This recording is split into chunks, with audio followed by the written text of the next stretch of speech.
Good morning, all. A warm welcome to all the dignitaries and delegates present here for Rasaanusandhan 2022, organized by B.R. Harne Ayurvedic Medical College, Karao, Wangni. Myself, Dr. Swapnali Sukhatme, Assistant Professor, Rasashastra and Vaishajya Kalpana Department, has a great pleasure to be your host for today's webinar. As we know, Rasashastra is incomplete without Parada. Similarly, getting the knowledge of Ayurveda is incomplete without the blessings of Lord Dhanvantari. Let's move ahead to seek the blessings of Lord Dhanvantari. I would now recite the Dhanvantari Stavan.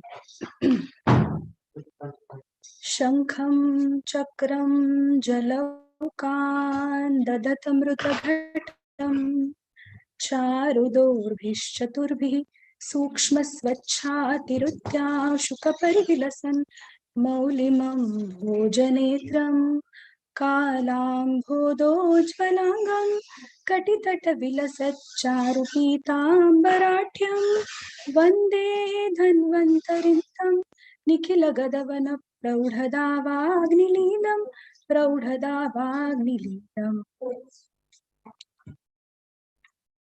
Before moving ahead to the actual session, I would like to give a small introduction about this institute. B.R. Harne Ayurvedic Medical College was established in the year 2019 with the vision and mission of imparting quality education in Ayurvedic medical science, retaining the ethnic values of Ayurveda and coupling it with advances of modern medicine. It feels a great pleasure to announce that this is the first event organized by the Department of Rasashastra and Vaishajya Kalpana from this institute. Rasaanusandhan, as the name suggests, is divided in two words, Rasa and Anusandhan. Rasa here means Parada and all other dravyas used along with Parada to improve its efficacy. And Anusandhan word gives the idea of researches in Rasa Shastra and Rasaushadis. As we know, our science has come into a bright light since COVID-19 pandemic, and Rasaushadis were the main drug of choice in emergency cases. So the aim of today's webinar is to develop an insight in the use of Rasaushadis in Atyek Chikitsa and also advanced researches in the same. The authority who guides us on this path from setting goals to achieving goals is respected Principal Sir. I would like to welcome Dr. Sampath Bhatane Sir for this webinar. Sir is Professor in Department of Shalakya Tantra and is carrying the responsibility as Principal in this college since 2019. I would request Dr. Bhatane Sir to please boost up today's event with your speech. Okay.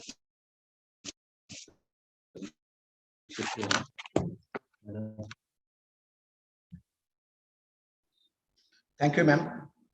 Are you all of getting me? Am I audible to all? Yes, sir. Yeah. First of all, I congratulate to Team Rasa Shastra Department. They have organized the Rasaanusandhan 2022. For this seminar, the today's chief guest, Dr. Haridra Dave sir, today's eminent speakers, Dr. Upendra Dikshit, Mr. Yogesh Bhindale, and the moderators, Ebony Patil ma'am, and Prasanna Mathad sir. I thank to all dignitaries, all who have been present for this e-webinar from University, Dr. Ganga Prasad Asore, and the university has accredited this seminar. Similarly, the MCM also accredited this seminar. Dr. Wange sir might be present for this seminar. I think he have joined this seminar. One in all, I thank to all dignitaries who have been presented and to university giving this accreditation and the MCM also. In short, I thank to my factorials also, my president and secretary, the harassment who have encouraged us, who also support us to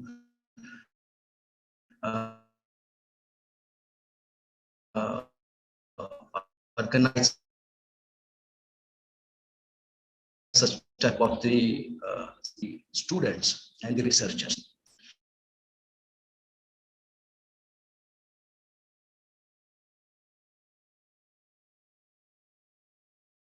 Delegates who have joined, all the delegates throughout the Maharashtra and outside the Maharashtra also. So this Rasaanusandhan, the topic had chosen by the department. I congratulate to them first of all, because and they have chosen such a eminent speakers. Dr. Upendra Dikshit, who have been worked together 6-7 years, and the Yogesh Bender personally I knew him, and the moderators also. The topic chosen by this department, I congratulate them to them.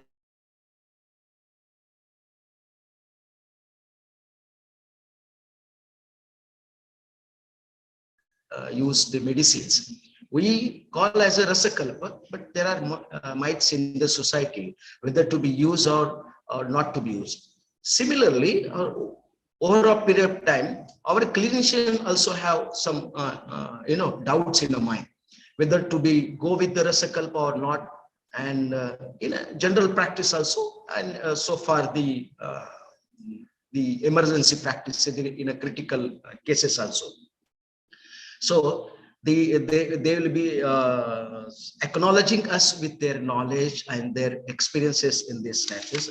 What I feel is that this time is need of this, no, to establish the in a society the compatible physicians, as the allopathy persons have the compatible the physician in the society. They can treat the cases with their medicines, so they have a trust and faith in medicines while using. They don't have any doubt of that. So far, our clinicians has yet to develop that trust and faith in the society. That's why we need to be, do such type of webinars like the Rasaanusandhan, Rasa metals. So there are so many research in historical times and have been used and practiced very well. But now this era, this time, we have to prove to the society still their existence, and the Rasakalpa are very safety. There is standardization on that parameters, and they can be very effective in the critical cases also. So I'm not going to much more time. So I thank to chief guest, today's chief guest, Dr. Halidhar Dave. He keep my words. He is very gentle person and very knowledgeable person also. He will be enlighten us. The second, Dr. Upendra Dikshit also might be hearing me. So Dikshit sir, thank you very much, and Yogesh Bender, thank you very much to be kind words with you. So we are eager to hear your experiences, and there's a lot of work you have done. So once again, I will announce that this e-webinar is open, and I I extend my wishes to my department and one and all. Thank you very much. Thank you very much.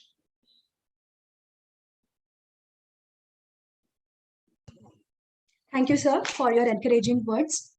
I'm very glad to announce that this webinar, Rasaanusandhan 2022, is been accredited by Maharashtra University of Health Sciences, Nashik, and Maharashtra Council of Indian Medicine, Mumbai. We are thankful to MUHS and MCIM for enriching this event with the accreditation. Now, I would like to hand over further coordination to Dr. Devyani Bhadlikar, ma'am, Professor, Department of Rasashastra and Vaishajya Kalpana Department, who will introduce our today's chief guest. Over.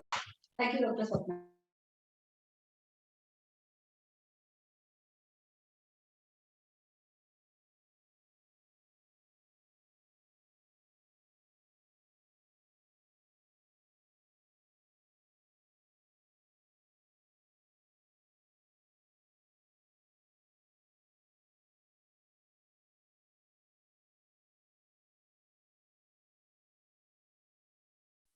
Institutional Ethics Committee.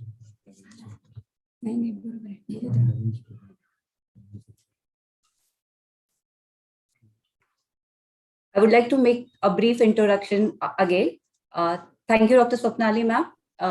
Very good morning to all again. I take this opportunity to introduce our honorable chief guest, Professor Vaidya Haridra Dave sir. Sir is postgraduate in Shalakya Tantra from Gujarat Ayurveda University, Jamnagar, Gujarat. Presently, he is working as director at ITM Ayurveda Hospital and Research Center, Vadodara, Gujarat, and is president to the Association of Shalaki, TAS India, and a member to Institutional Ethics Committee, Government Akhandananda Ayurveda College, Ahmedabad. Sir has more than 35 years of teaching experience in UG, whereas 5 years in PG teaching. Sir has been ex-principal, professor, and HOD at Government Akhandananda Ayurveda Mahavidyalaya, Ahmedabad, Gujarat. He was ex-deputy director, training and research directorate for Ayush, Government of Gujarat. The member for Boards of Governors, CCIM, New Delhi. Sir was ex-member secretary, Centralized Medical Committee, Government of Gujarat, and ex-member to the Scientific Advisory Committee, IBGTR, Jamnagar. Sir has organized and delivered more than 150 lectures, speeches in different state, national, international conferences, seminars, workshops, CMEs, and ROTPs. He has chaired and co-chaired more than 25 sessions for the same. He has guided and co-guided more than 70 dissertations and has more than 16 research papers to his credit.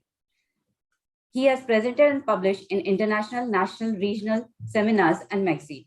He holds 12 published books to his account. He has been life member on various committees. To name the few are the Association of Shalaki, TS India, All India Ayurvedic Congress, and many more. He has been honored by Atreya Award and Ayurved Bhushan Award. Sir has been felicitated by the Governor of Gujarat for the contribution in the field of Ayurveda, also by PP Shri Shri Ravi Shankar, to name the few. Sir, it is an honor to have you as such an eminent personality as our chief guest.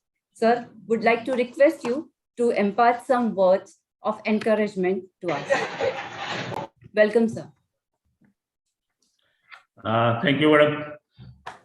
Honorable patrons of this webinar, Shri Mangesh Harneji, Honorable Sri Rishikesh Harneji, my dear Shalakis and Principal Dr. Sampad Patane, all the learned speakers.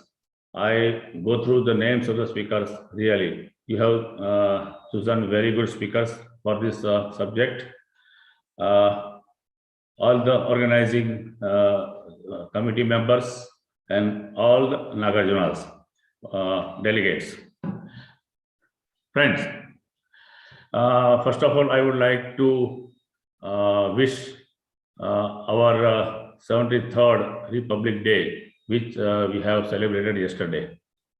And I appeal to all that be a true citizen of our Republic India, so that we can go far and far and achieve so many goals in future.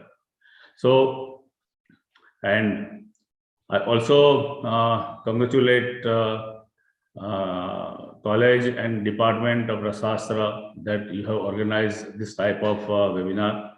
And as our MOC has told that Department of Rasastra organized the first webinar after establishment of this college.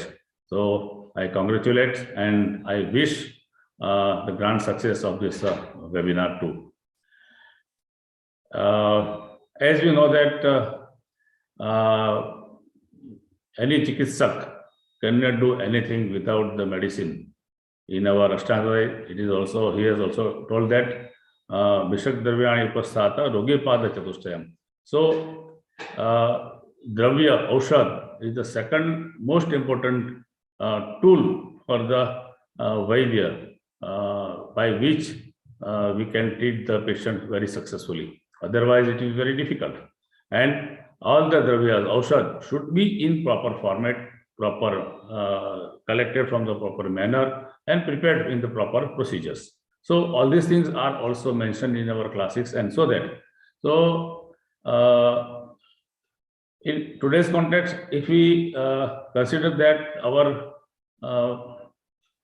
Dravya, we can call it Aushad also. So Aushad can be divided into two parts. One is the Kast Aushadhi and another is the Ras Aushadhi. And it is really a good initiative by the Department of Rasastra of this college that Rasaanusandhan topic was chosen by them. Because there are so many controversies created by the Western medical sciences that Rasul studies are very harmful to the human body. It is not true at all, because if we don't prepare in the proper manner, if we don't collect in the proper manner, definitely there will be a problem. But if we follow all the SOPs given by our acharyas, then there will not be any problem. So now it is time to disprove all these allegations. We have to prove all these things. Our Rasasudis are far better, very effective, can be given in the very little dose, can be treated very fastly. So there are so many alpa matra, so many things are there given in our classes. I don't want to go into detail because you are all the learned Nagarjunas. So you are most competent more than me. So I can't go into detail. But at this juncture, I want to share some my experiences by selecting Rasul study in my practice of the Salakya Tantra, particularly in the ophthalmology. I will give only 2 examples because we have time constraint and we have to listen all the Nagarjunas, expert Nagarjuna Sastris. So I am using Rasaanusandhan in my ophthalmic practice. In general, if we say Rasaanusandhan is a Jeevnajor Adhikar medicine, how can we use in the ophthalmology? Yes, we can do it. We have the 2 references over there. One is from the Yogaratnakar and another from the Suddhar Tantra. All the contents of these medicines are, if we look into, so that we can see that. Another thing, Jeevnajor Adhikar. What is Jwar?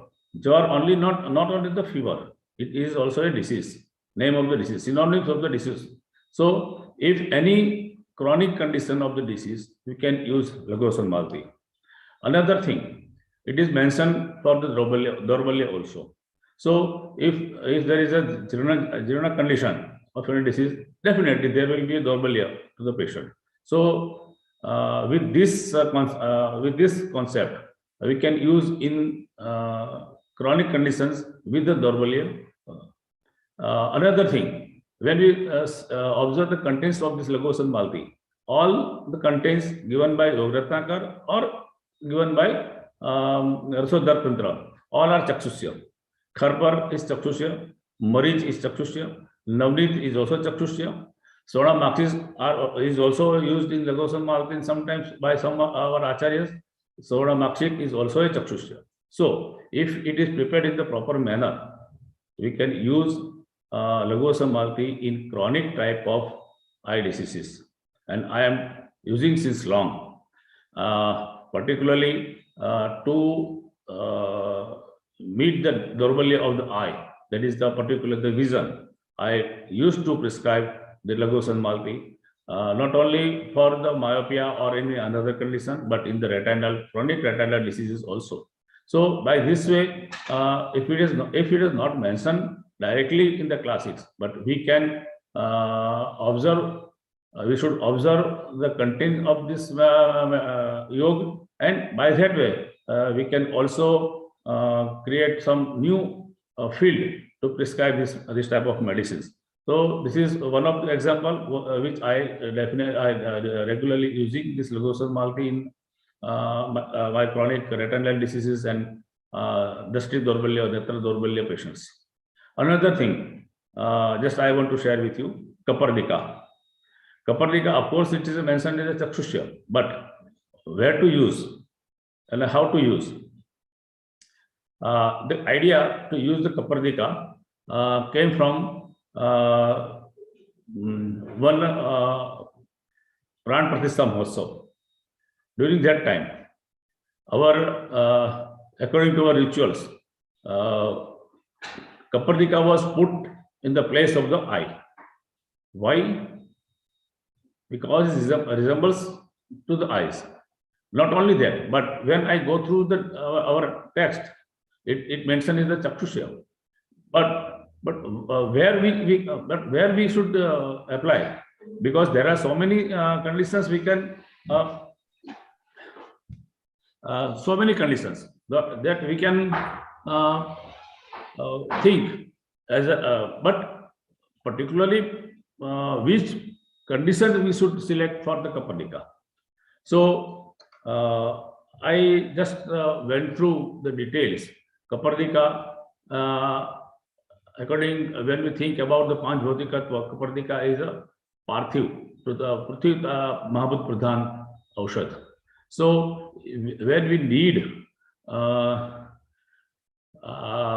to have Prithvi Tattva in our treatment, and particularly in the eye disease.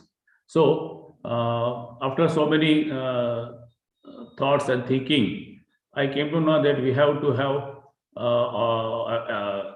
prescribe this Kaparnika Bhasma in when there is a thinness of the layers of the eye, particularly cornea, retina, sclera. These are the most important layers of the eyeball. So when there is a lack of Prithvi Mahabhuta Tattva in particular area of our organ, then that can be used at that time. So I used to prescribe Kaparnika Bhasma where there is a patient coming with the complaint, with the investigation that they have the very thin layer with a thin cornea, very thin retina, very thin sclera also. And due to this thinness of this particular layers, they have some problems. So along with the other medicines, I used to prescribe Kaparnika Bhasma in this type of patients. So by this way, we have to think about it, where our medicines can be used and where cannot be used. So if we use it judicially, and we should, if we will use it in proper after thinking, proper thinking, definitely we will get more and more results. And this is the only two. These are only two examples which I have given. There are so many examples which I can give, but due to time constraint, just I want to share only the two examples with you. However, you all are the very learned person. You are all the Rasastris. I can say that you are all the Nagarjunas. So this is a good opportunity for all the budding Nagarjunas to get the knowledge from the very seniors like Dr. Upendra Dikshit and others. So I hope this webinar will be very knowledgeable for all the people, delegates.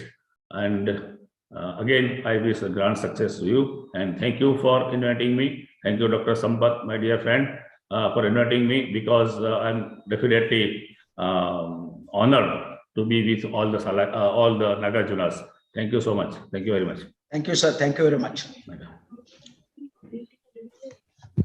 Thank you, sir, for the great words and sharing your clinical experiences.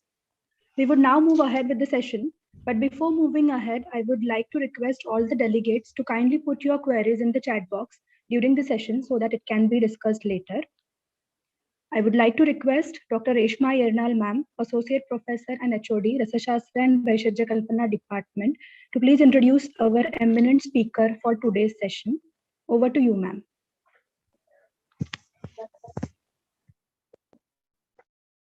Thank you, Dr. Sapnali. It is honor and privilege to introduce you an eminent personality in field of Ayurveda, Professor Vaidya Upendra Dikshit sir. He has completed BMS from Pune University and MD in Basic Principle, Gujarat Ayurveda University, Jamnagar. Principle of Ayurveda from Pune University. Sir is a MA in Sanskrit from TMV Pune. Sir having 25 years of teaching experience as UG teacher and 10 years as PG teacher. And sir has clinical experience for more than 26 years at Ponda, Goa. Sir is an ex-professor and HOD of Basic Principle of Ayurveda at Gomatak Ayurved Mahavidyalaya Research Center, Shiroda, and also at late Kedari Redkar Ayurved Mahavidyalaya, Gadinglas, Kolhapur. Sir was a member of Board of Studies for Ayurveda at Goa University for 14 years. He has been honored by many awards like Sandu Ayurveda Bhushan, Hari Om Gold Medal for the Best Research, Karya Bhushan Award, Dhanvantari Award, and Gamma Legend Award. Publication in more than 50 scientific articles in various journals. Sir has delivered many guest lectures in India and worldwide, like USA. Sir has also worked as a guide for PhD and MD at PMV and MAHs respectively. Presently, Sir is a Chief Consultant at Dikshit Ayurveda, Goa, an honored Ayurvedic Super Specialist Consultant at Devayu Ayurveda and Nature Care Center, Diwan, Goa. There is a member of Higher Education Committee for Implementation of New Education Policy appointment by Government of Goa. There is a member of Editorial Board in New International Edition of Charal Samhita project. It is an honor to announce Sir is working as a Rashtriya Ayurveda Guru selected by Rashtriya Ayurveda Vidyapith under Department of Ayush. We are very much glad to have you as a speaker, sir. A warm welcome you, sir. So please start the session.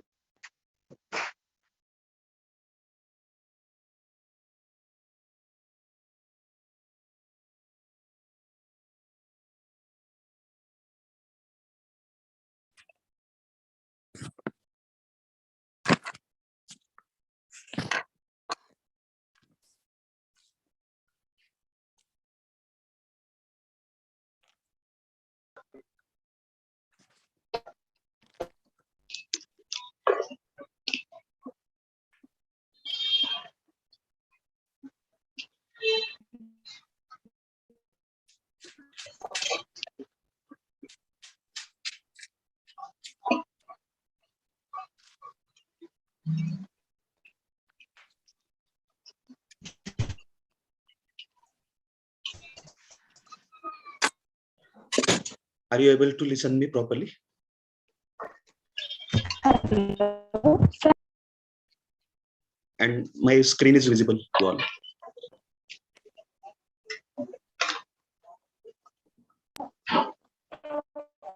Yes, sir.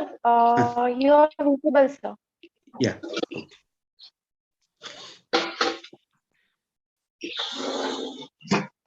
So,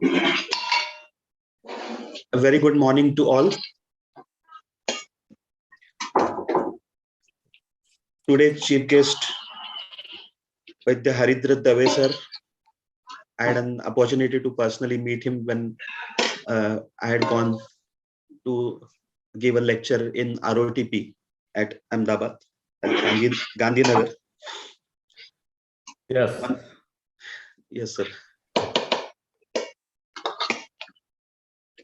Honorable members of management of this college, Honorable Principal Vaidya Sampad Bhatane. We were working together in Goa for many years, so he's a good friend of mine.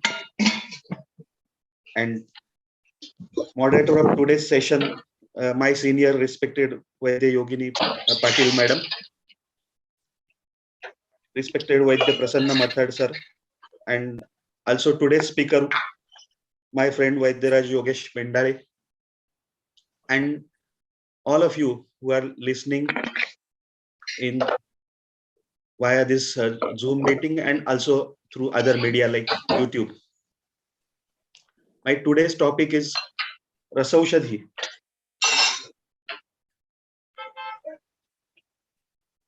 Rasaushadhi in Atyek Chikitsa.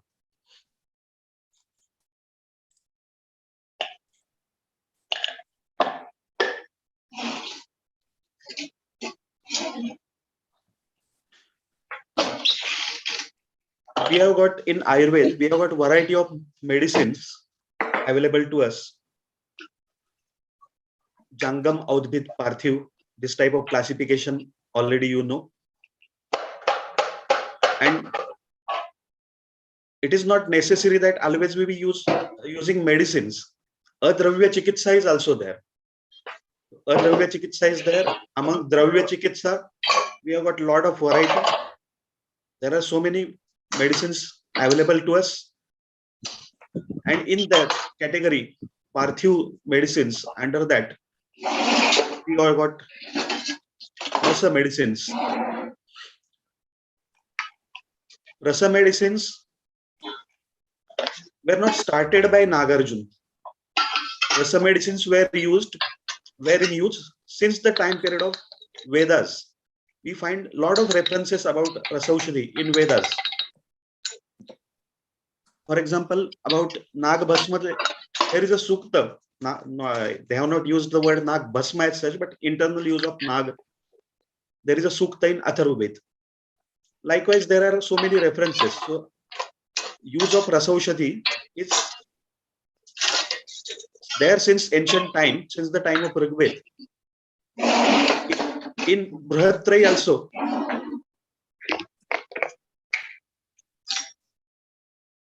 also, there are a lot of references about Rasaushadhi in all Charak Samhita, Sushrut Samhita, and Vagbhat.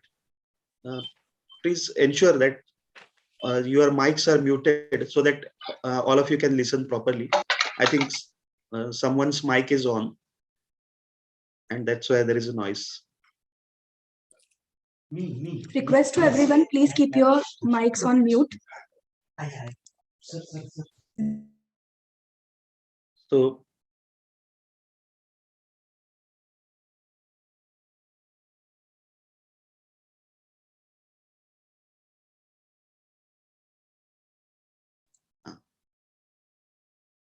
even in Brihatrayi, in Charak Samhita, also there are a lot of references about Rasaushadhi. And in Jamnagar, there is a compilation about Rasaushadhi used in Charak Samhita available. Each Rasaushadhi in which context it was used, like that. In Sushrut Samhita, in Vagbhat, everywhere we find a lot of references about use of Rasaushadhi. So using Rasa medicines was very much part of Ayurveda since ancient period.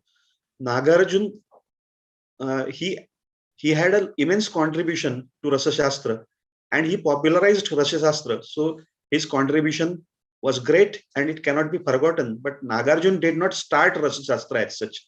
Rasa Shastra was already existing since the time period of Rigveda, which is the most ancient literature on the earth. So we have got Rasaushadhi, we have got variety of dravyas to use, and Chakrapani has mentioned in his commentary in the 4th chapter of Sutrasthan that Rasa Pradhanam Ahar Dravyam, Virya Pradhanam Aushadha Dravyam. So Ahar Dravya are Rasa Pradhan, and Rasa later on gets converted into Vipak, and then that Dravya becomes part of our dhatus of our bodies. It is converted into our dhatus and it is added to the dhatus, and it remains in the body for a long time. And Aushadha Dravya are Virya Pradhan, it is said. And by indicating Virya Pradhan, the Vaidya Sathe sir, he used to tell that Viryam Yavat Adhivasat Nipatat Chopalabhyate. So there they have mentioned Yavat Adhivasat. So it is not expected that it will always remain as a part of the body. Maybe many times it will be excreted out of the body after it performs its functions in the body. So Yavat Adhivasat, it will stay in the body for a specific time period.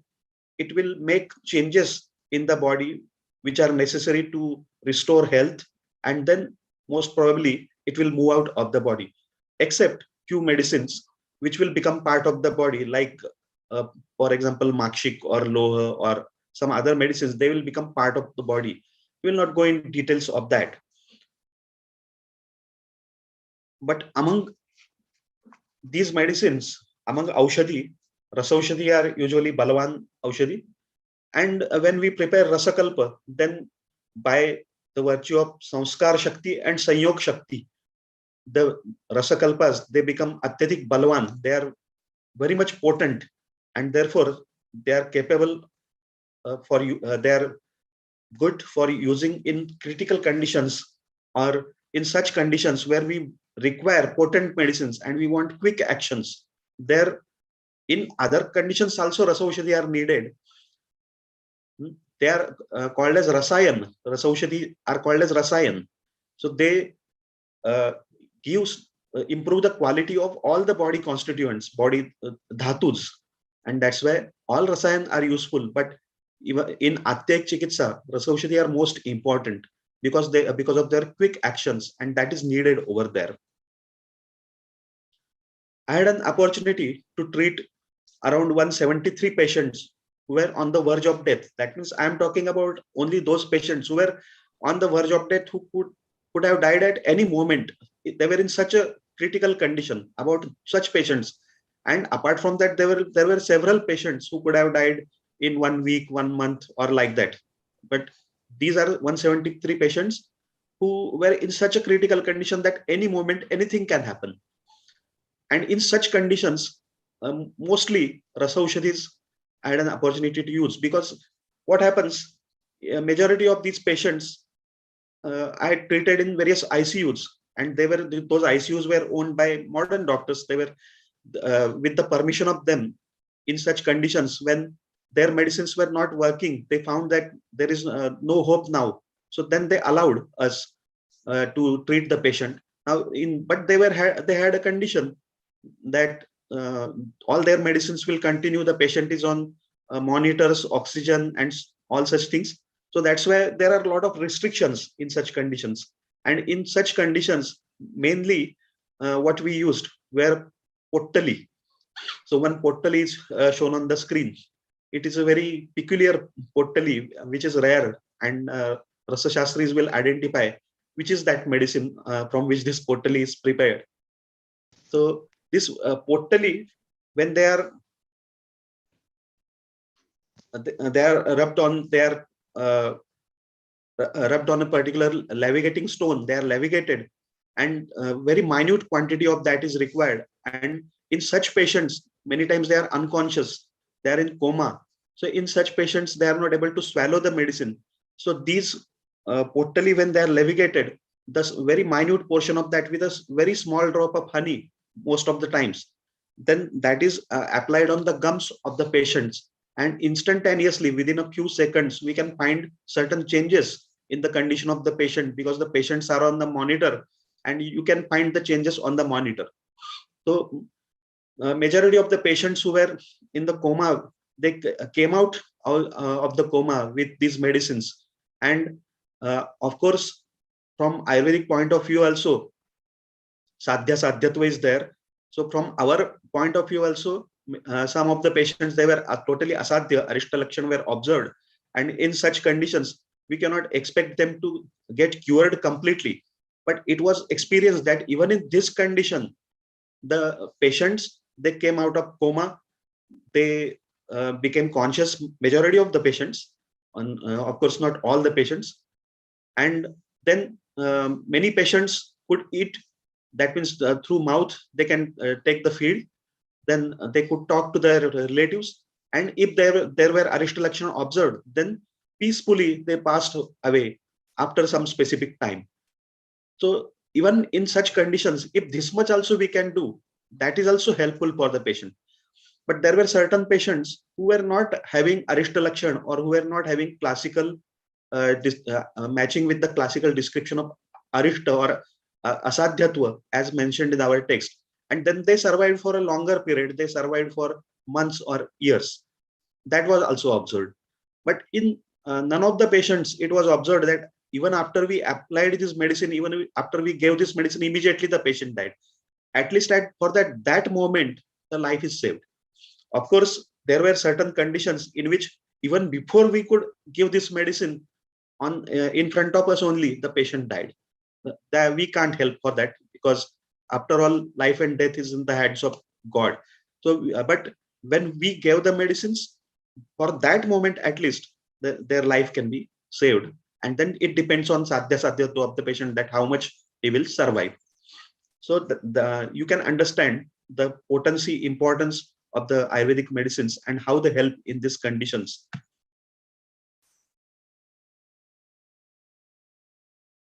Late Vaidyaraj Vasanta Dattatreya Gautam, just 1 year back, there was a birth centenary of him.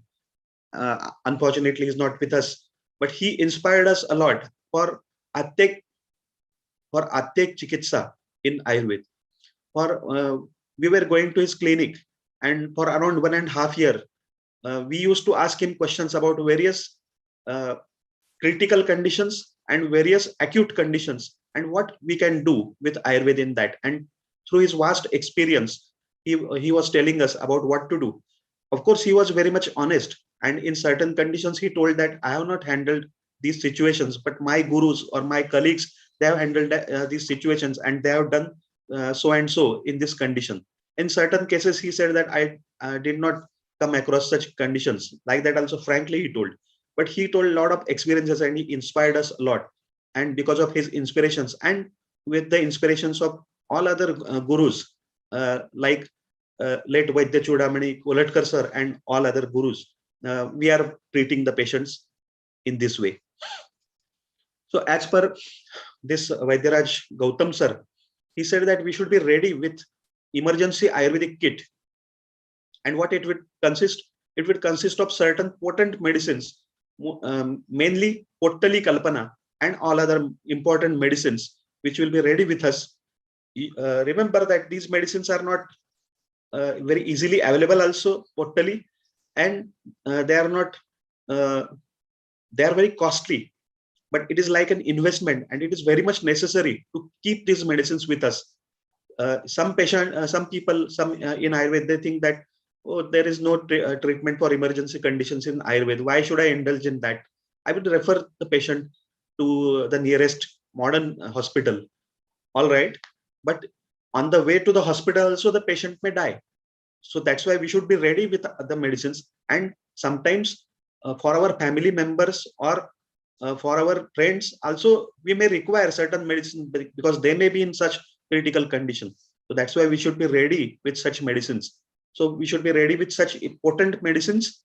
Then we have got a specific levigating stone, Sahan in Marathi, on which we use for Chandan. We use that should be a very small, of the size of our palm, should be ready with us, and a small bottle of honey should be ready with us, because mostly with honey we are levigating these medicines and applying these medicines on the gums of the patient in majority of the conditions. And many times we require ardrak swaras, because with that quick actions of the medicines are available in mainly vata kapha vyadhi. So for that purpose, at that time we cannot go on for searching for ardrak swaras. They will search in their house or in the neighboring houses, and they will bring ardrak. Then we will take out the juice from it, and then we will give the medicine. By the time the patient's condition, we can't say what will be the condition of the patient, or whether the patient will survive for that much longer or not. That also we can't say. So we should be ready with ardrak always. So that's why he told that in an enamel vessel, pour ginger juice and let it dry, and that powder will be like ardrak sattva, and that we should keep keeping ready in a small bottle. And likewise, there will be an emergency kit ready with us, and anytime if any emergency, even few weeks back also I had to attend such an emergency, and we are ready with such a kit, and immediately we move and we start our treatment for such patients.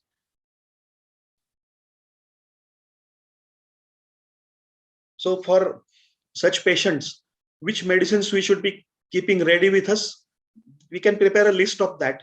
But according to Vaidyaraj Gautam sir, 3 medicines are most important, and we must have those medicines with us. All of us should have these medicines with us if we want to treat emergencies. And they are Hemagarbha, Trailokya Chintamani, and Suvarna Sudhshekar. Of course, Sudhshekhar's part itself contains Suvarna, but since now we are having available Sudhshekar without Suvarna also, that's why I'm saying Suvarna Sudhshekar. It is just like saying high school or something like that, or Gai Ka Gomutra. It is just like saying that, but I'm saying that.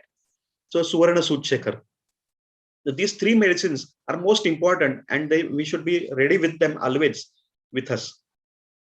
This Pottali Kalpana, although they are rare, but still now also some Vaidyas are preparing this thanks to them, and they are available, and they can make that available to anyone who is interested in using them. So later on, if you can contact me if you want to know who are preparing them.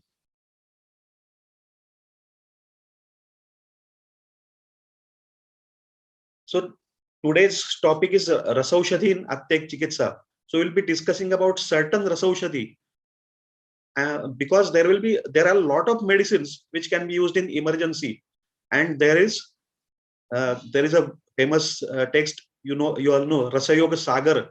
So Rasakalpa, we have got an ocean of Rasakalpa. So that's why how many pearls or how many gems we can get from that, we don't know. So there are so many medicines which can be used in emergency condition also from that list. But as per the available time, we'll be discussing a few of them and certain cases related to them. We will be discussing certain cases I am telling you verbally, and certain cases I am providing you details of them on the screen also. So Hemagarbha Pottali, we are making use of that. And there are various parts of Hemagarbha available. Hemagarbha Pottali, Hemagarbha, 2 parts are available. One is from Rasachandavshu Rakshadadikar, and 7 parts available in Rajakshma, Kas, Kshay, and Rasayanadikar.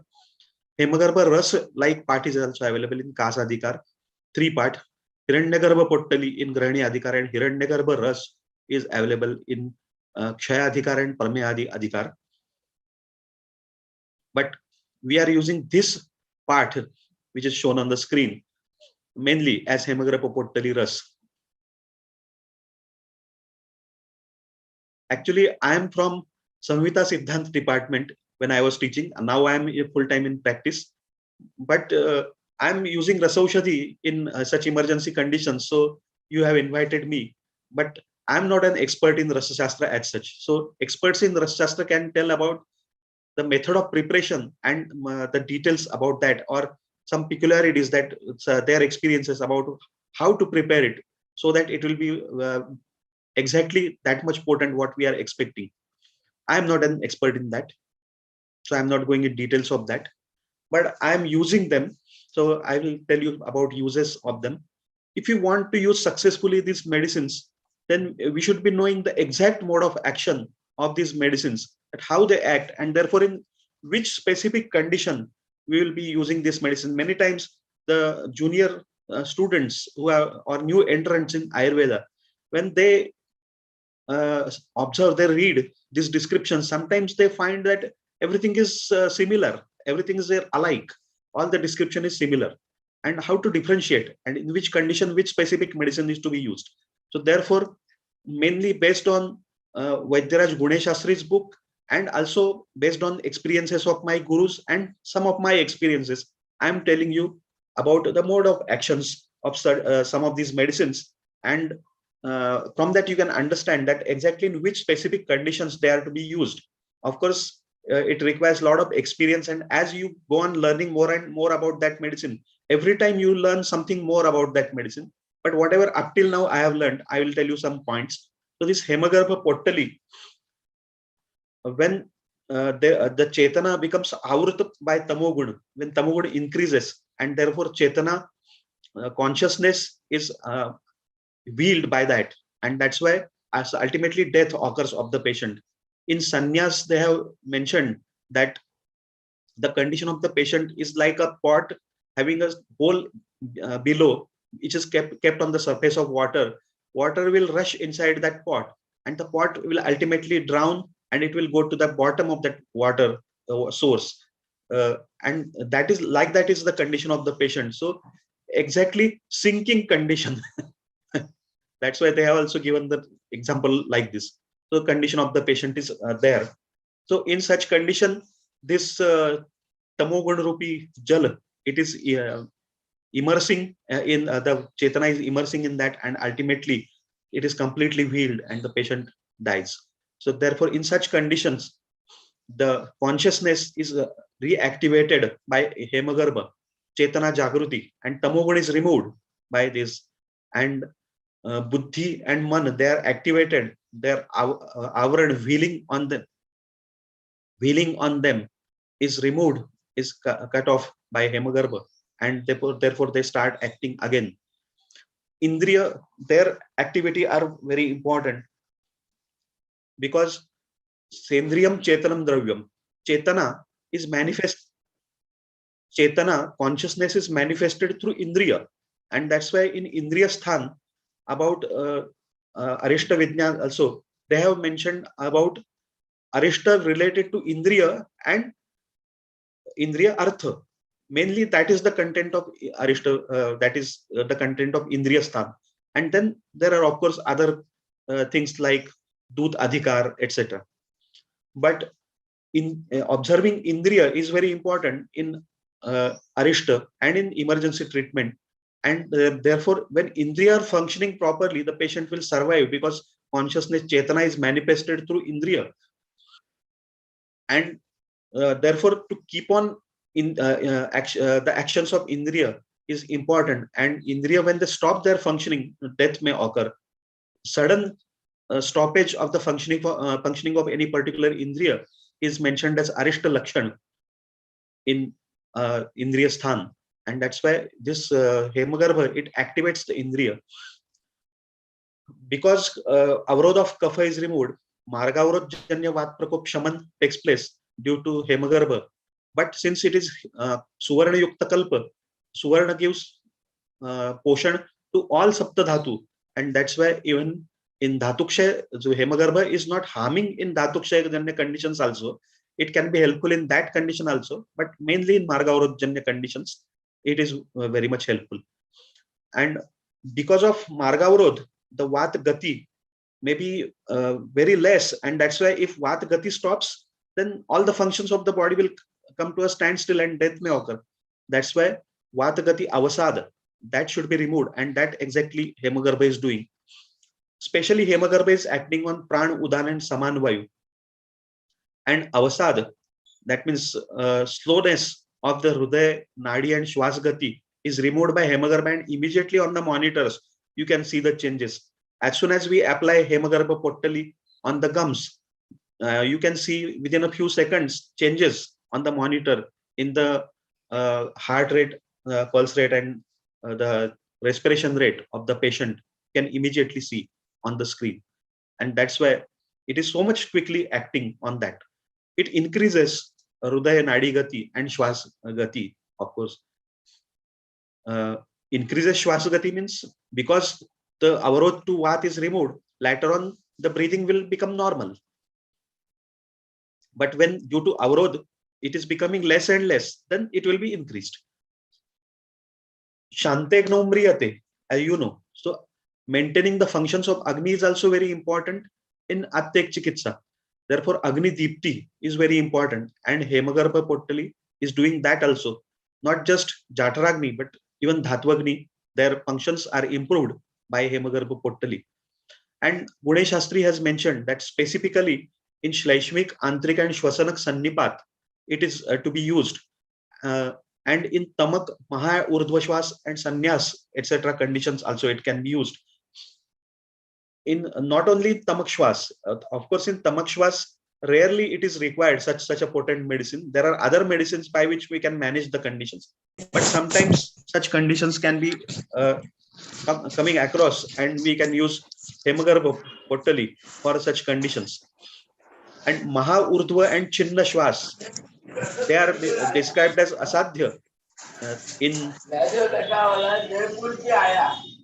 they are described as asadhya in the text, and therefore either you will observe them in the patients who are already in ICU.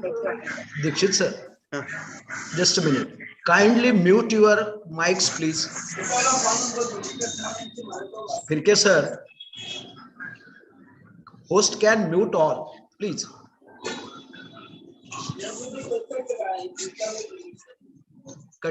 Mummy 12 brush cutter आती है brush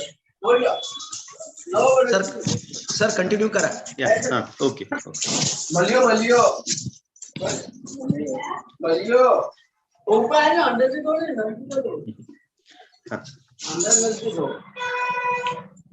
So Maha Urdhva and Chinna Shwas, either you will find in the patients who are already in the ICU, or if you will find them outside, then you have to shift them to the ICU. So there are always emergency conditions when Maha Urdhva or Chinna Shwas is observed. And actually such patients are observed in practice. Like it is described as Tinam Prashwasitam Chasya Durat Vijnayate Brusham. So when we visit these patients outside his house also, we can listen to the sound which is produced by respiration of that patient. Durat Vijnayate. From a distance also we can listen to the sound produced by his respiration. So likewise patients are observed. If Maha Urdhva and Chinna Shwas are observed, chances for survival of that patient are minimum. But with such potent medicines, the life of the patient can be saved temporarily at least. So that is experienced in many patients, that they got relief and they survived for a short time. That can be done. Hemagarbha Potali I have used in many patients of such. The first experience of mine when I started practicing in Goa, and individually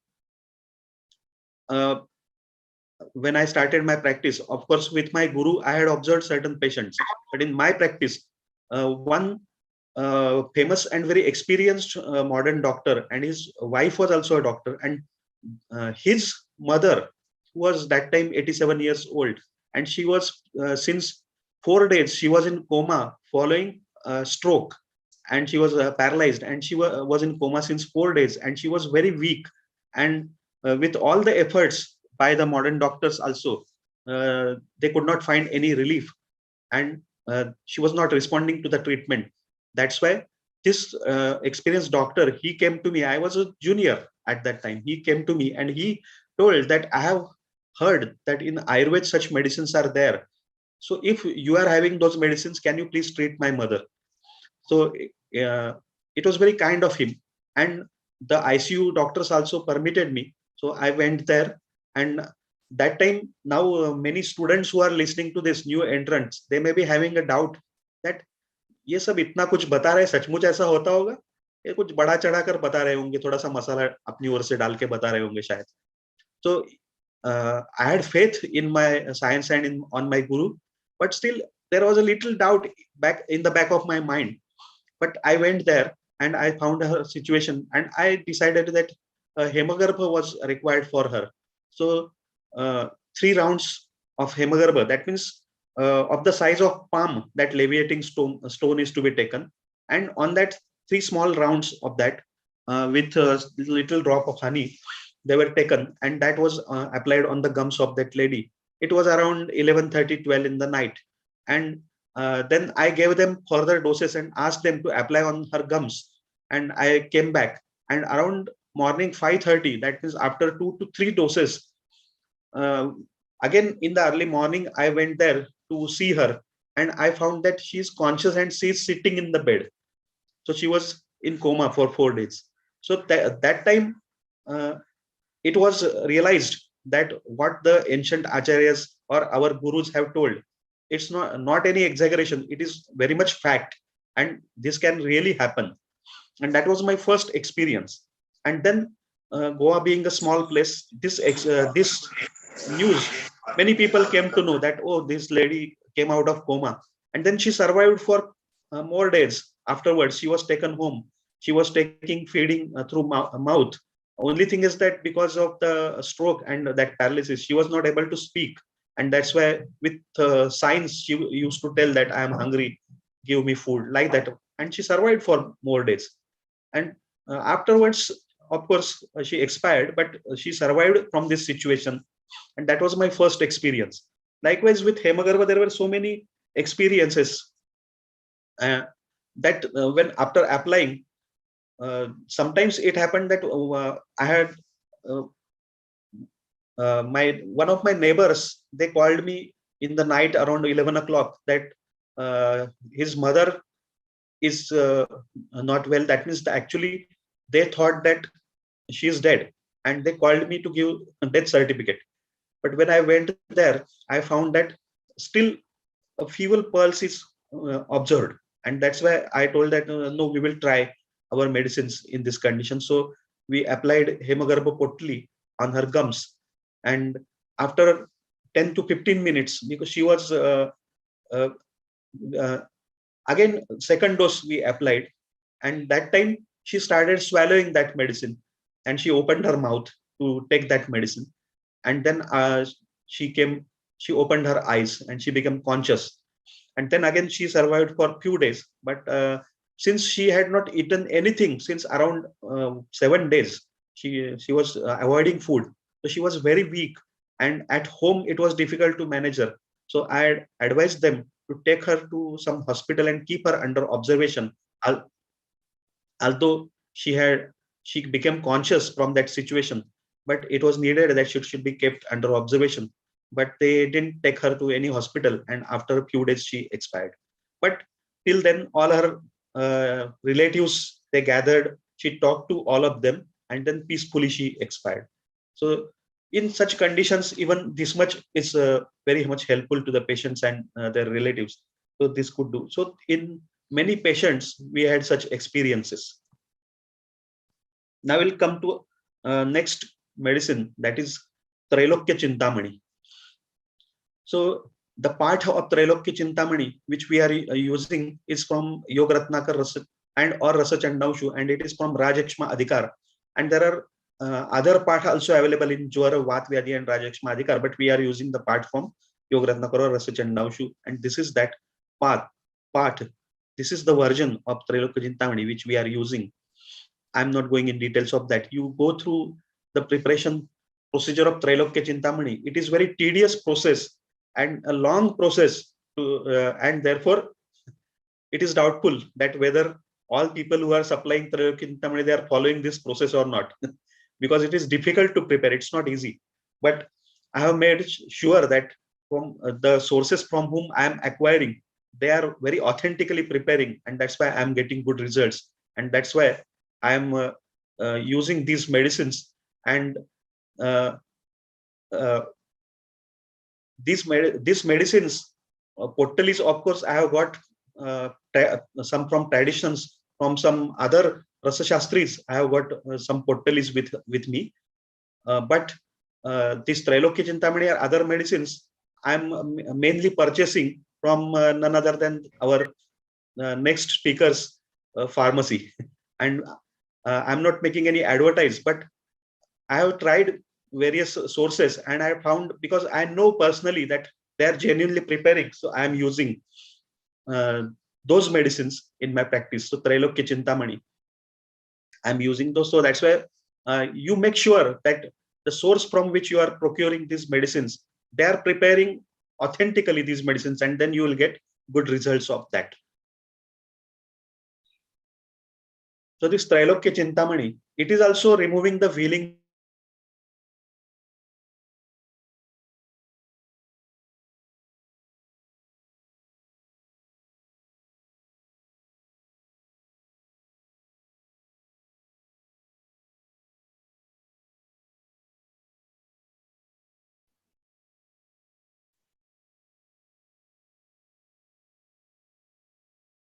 Amit sir.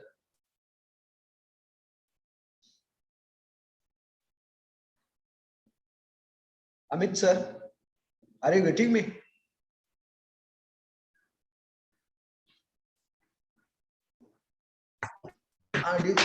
Disconnect हां नाही Dixit sir disconnected झाले का बघा नाही hang झालं ते हो sir हो सर झालं सर कनेक्ट झालं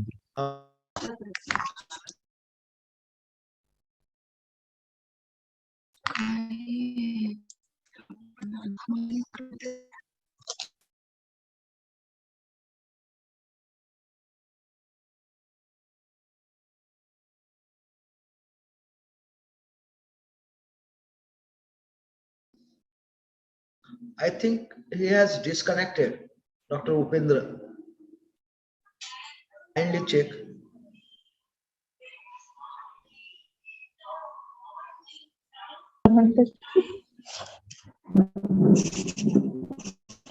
सर गोव्यालाच होते ना, गोव्याला होते ना सर त्या दिवस, गोव्याला होते ना नाही सर त्या दिवस. Smita Kotwal madam, please mute I your request mic. everyone to please. I request everyone to please mute mic. Ma'am, just call the. Dikshit sir is Dikshit. rejoining. Yeah. Yes, sir, calling. phone करो.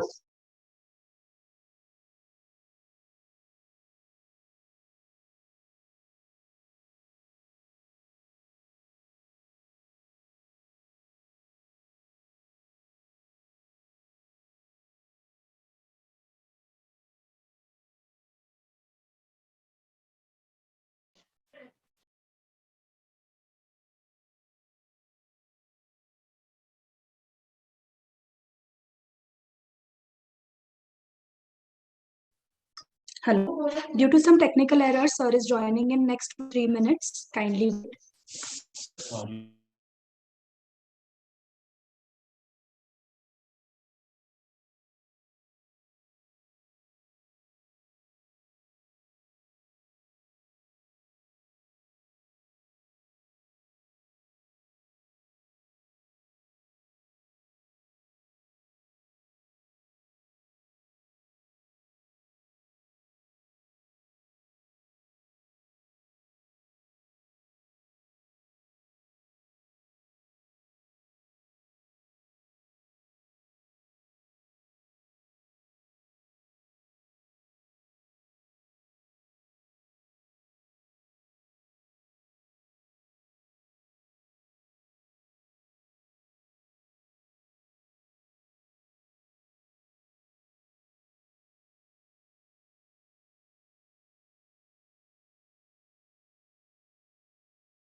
Screen share allowed करा म्हणजे लगेच मी join करतो.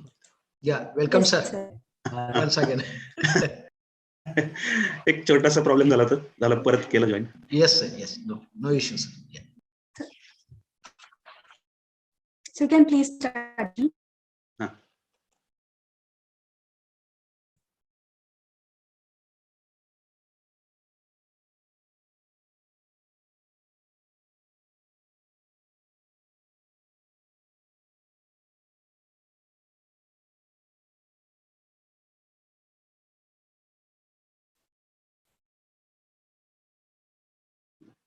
Okay. Sorry for the interruption. There was some technical problem. So this Trailokya Chintamani. Am I properly audible? Yes, sir. Okay. So this Trailokya Chintamani also removes the feeling of kapha, and therefore the gati of vat, the movements of vat, their normal movements are restored again, It also performs Agni and Dhatwagni Deepan. Instantaneously, Trailokya Chintamani increases Oj and it destroys the Visha. And this is very important because even various infections, when they come in contact with our body, they produce such products in our body which are like Visha. And through that, they are exerting their actions on our body. And that's why this Vishanashan Karya is at that level also in various infectious disorders also. That's why this Vishanashan Karya is important here. And it protects Hruday and all the Indriya. And just like Hemagarbha Chintamani, Hemagarbha Pottali, this Trailokya Chintamani also is useful in Shleshmika and Swasanat Sannipat. In Rudrog, this Trailokya Chintamani is a wonderful medicine because in the Rudrog caused due to Srotorod by Kapha, Am, etc. also this is useful, but it is also useful in Rudrog which is caused by some mental shocks or grief or other reasons, bhiti, etc., which will lead to sudden ojakshay, and it instantaneously increases the oj, and in Rudrog also it is very much useful. Prana, it controls the gati of prana, and that's why prana, Hrudendriya Chitta Druk, and that's why on Hruday, Indriya, etc. also proper control of the body is restored, and therefore Indriya also start functioning well. It controls Hruday and Fuppus Karya. Now, in Hemagarbha, we had mentioned that it activates, it increases the Gati of Vat, or it increases the Karya of Hruday. Here we are mentioning controls, Niyantran, Hruday and Fuppus Karya. It acts on Hruday and even on lungs, this kind of action it is having. Parit Rutshula Nivaran. It instantaneously it relieves the chest pain in Rudrog or angina. So it is experienced on many patients that within 15-20 minutes the patient gets relief in that pain in such a severe condition also. It controls the gati of vyam, and that's why control on movements of various peshi, that means muscles, is again obtained. Vishanashak. In Vat Vyadhi or in Pakshagat Atyanta Kshina Avastha, when the patient is very weak, in such conditions, this Trailokya Chintamani helps immediately.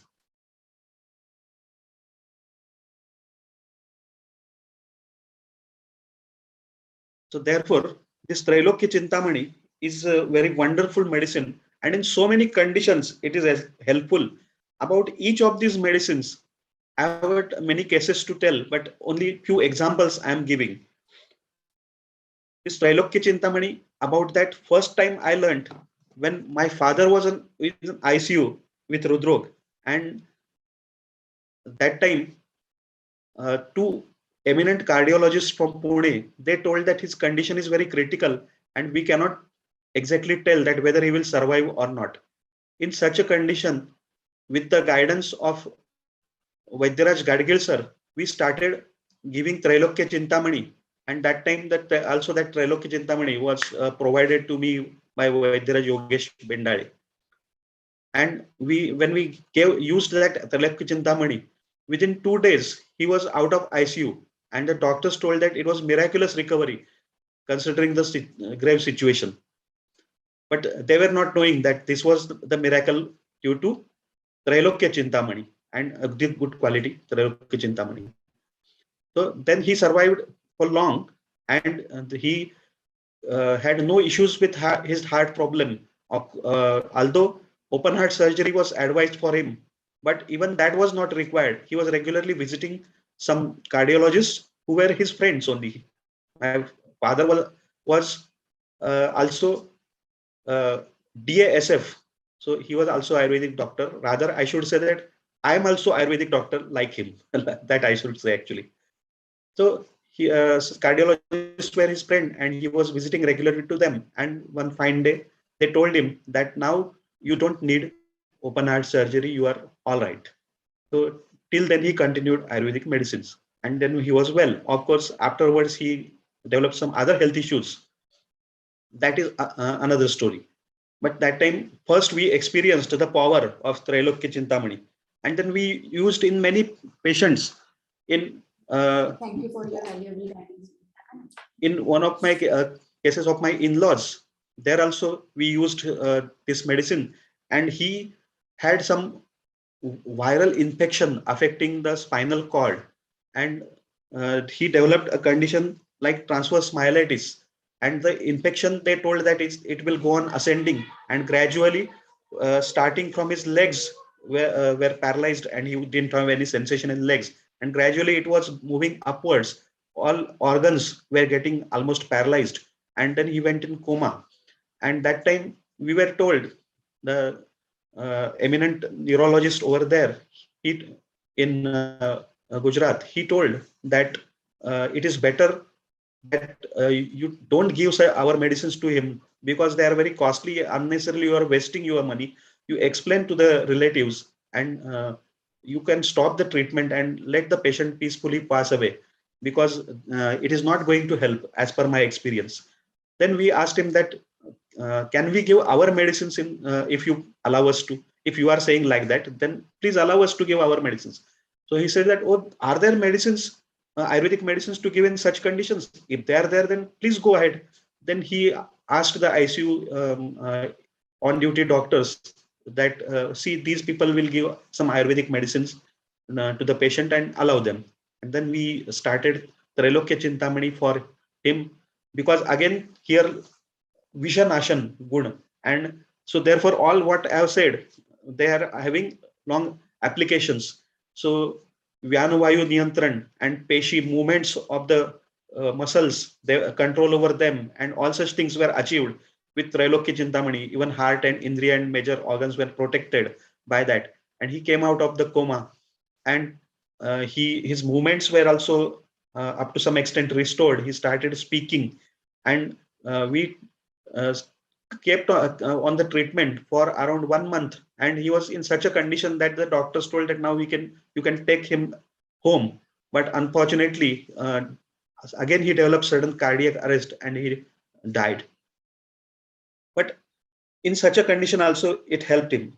In so many patients we used, in one patient who was admitted in Goa Medical College Hospital, and she was mother of a well-known personality in Goa, and that's why we got the permission to treat her. And she was in such a condition, she was having a tumor in brain, and she was in a bad status. That means her last report of CT scan mentioned that we require some contrast studies and further investigations. But in the wake of prognosis, we are not doing that. So she was in such a conditions. They had lost all the hopes. And when we started Trailokya Chintamani and other medicines, that means they were applied on the gums of that lady. No, in this case, we didn't apply on the gums, because the caretakers who were there, they told that we don't know exactly how to do that. So we will give it through the Ryle's tube. And that's why they gave it through the Ryle's tube. If the medicines are given through Ryle's tube instead of applying on the gums, it takes little longer time for the improvement. And that's why after 2-3 days, she became conscious, and she also survived for a few days. But again, afterwards, unfortunately, due to cardiac arrest, she died. But she came out of coma and she was well for certain time period. So in so many patients, we used this Trailokya Chintamani. In some other cases of transverse myelitis, also in critical conditions, we used it. I'm not going in details of all those cases right now. So it is a wonderful medicine, Trailokya Chintamani. Of course, I am telling you the uses of all these medicines in emergency or critical conditions in which the patients were on the verge of death. Apart from that, also there are uses of these medicines. I'm not going in details of that right now. Then next medicine is Soothshekhar, where there are various parts of Soothshekhar available.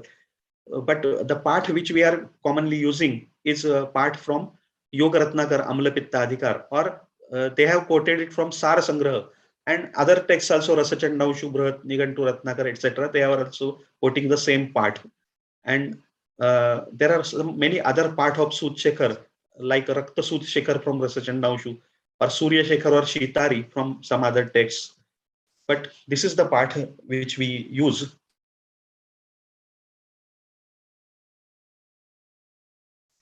So in short, about the mode of action of Sudhshekar, what we can say is that it is the one of the best Tridosh Shamak Kalpa. In all three types of doshas, we can make use of Sudhshekar. That means Suvarna Sudhshekar. It acts on all 5 types of Vayu and it controls Gati Niyaman. So if Gati Avasad is there, if Vata Gati is not properly there, then that is restored to normal. If Vata Gati is increased beyond normal limits, then also it is controlled and brought to normal level. Both the actions are performed by Sudhshekar, that means Suvarna Sudhshekar only. That's why in many patients of hypertension also we use Sudhshekar, and in patients of hypotension also we use Sudhshekar.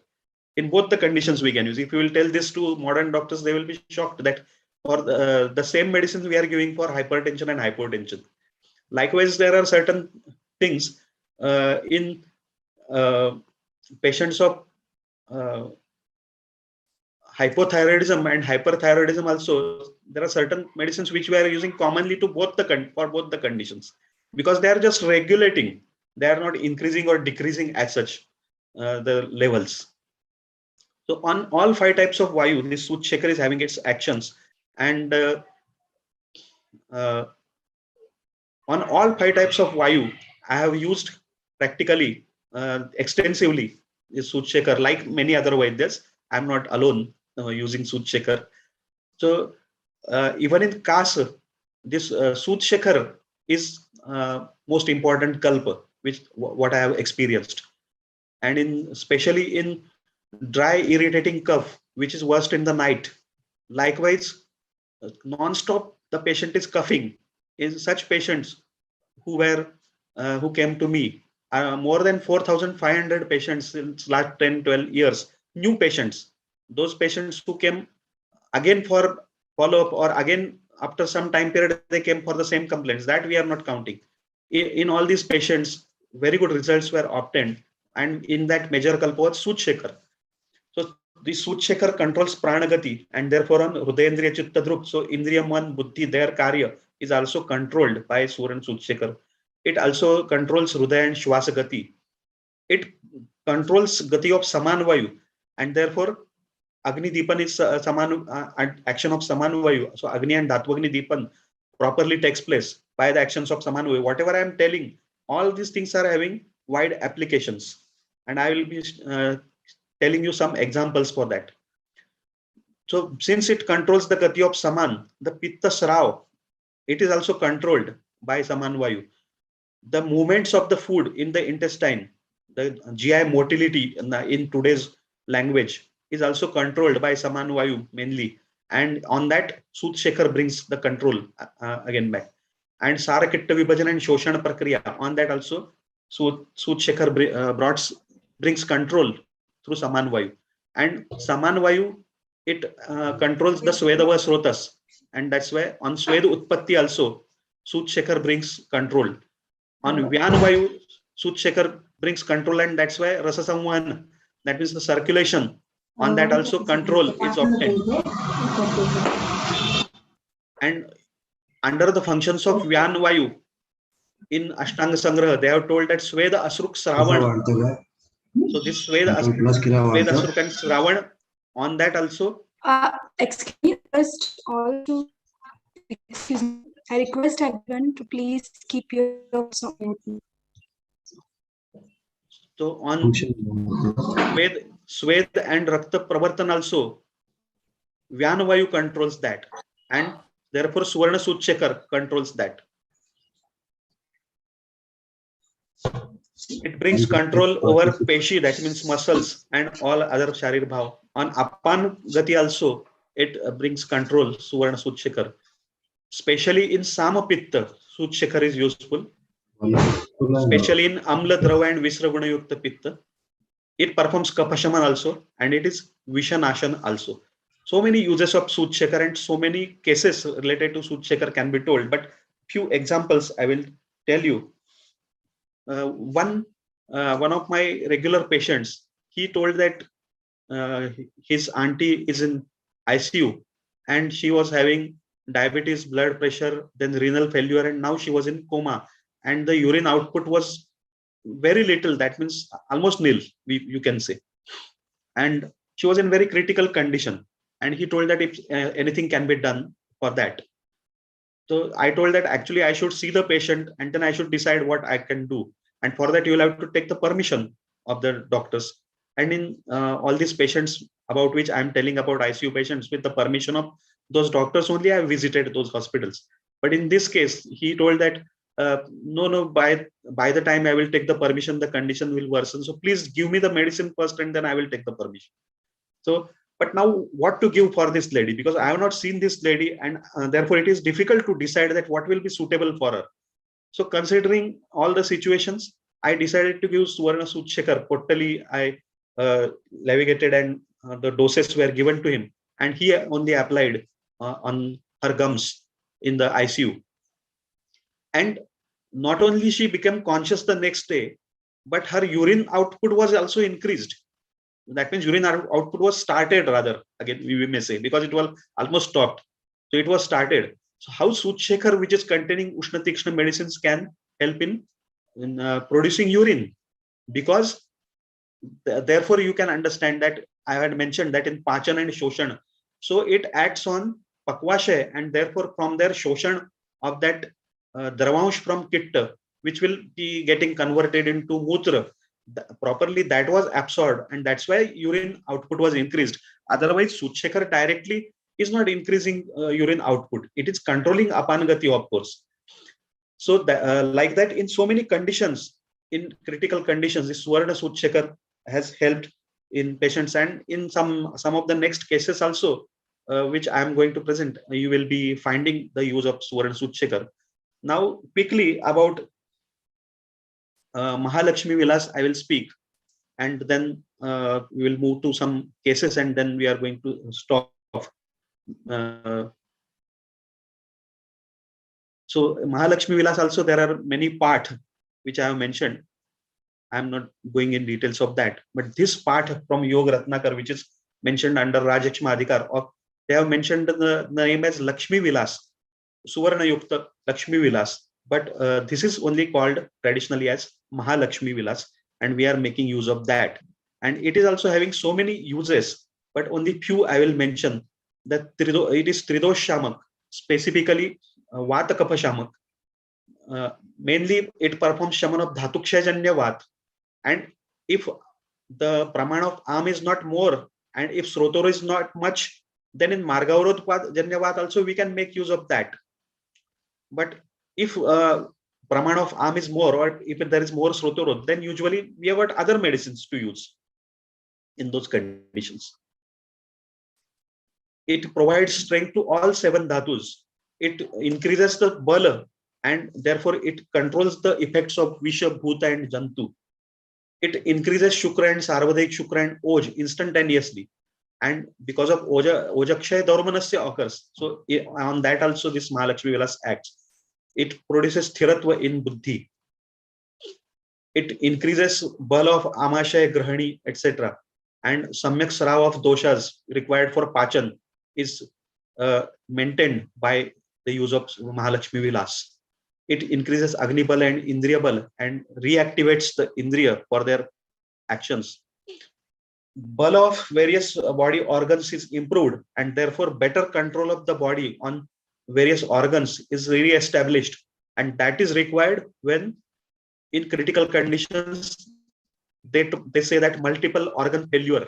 In such conditions, many medicines of Ayurveda can be used, but this is one of the medicines which can be used in that condition also.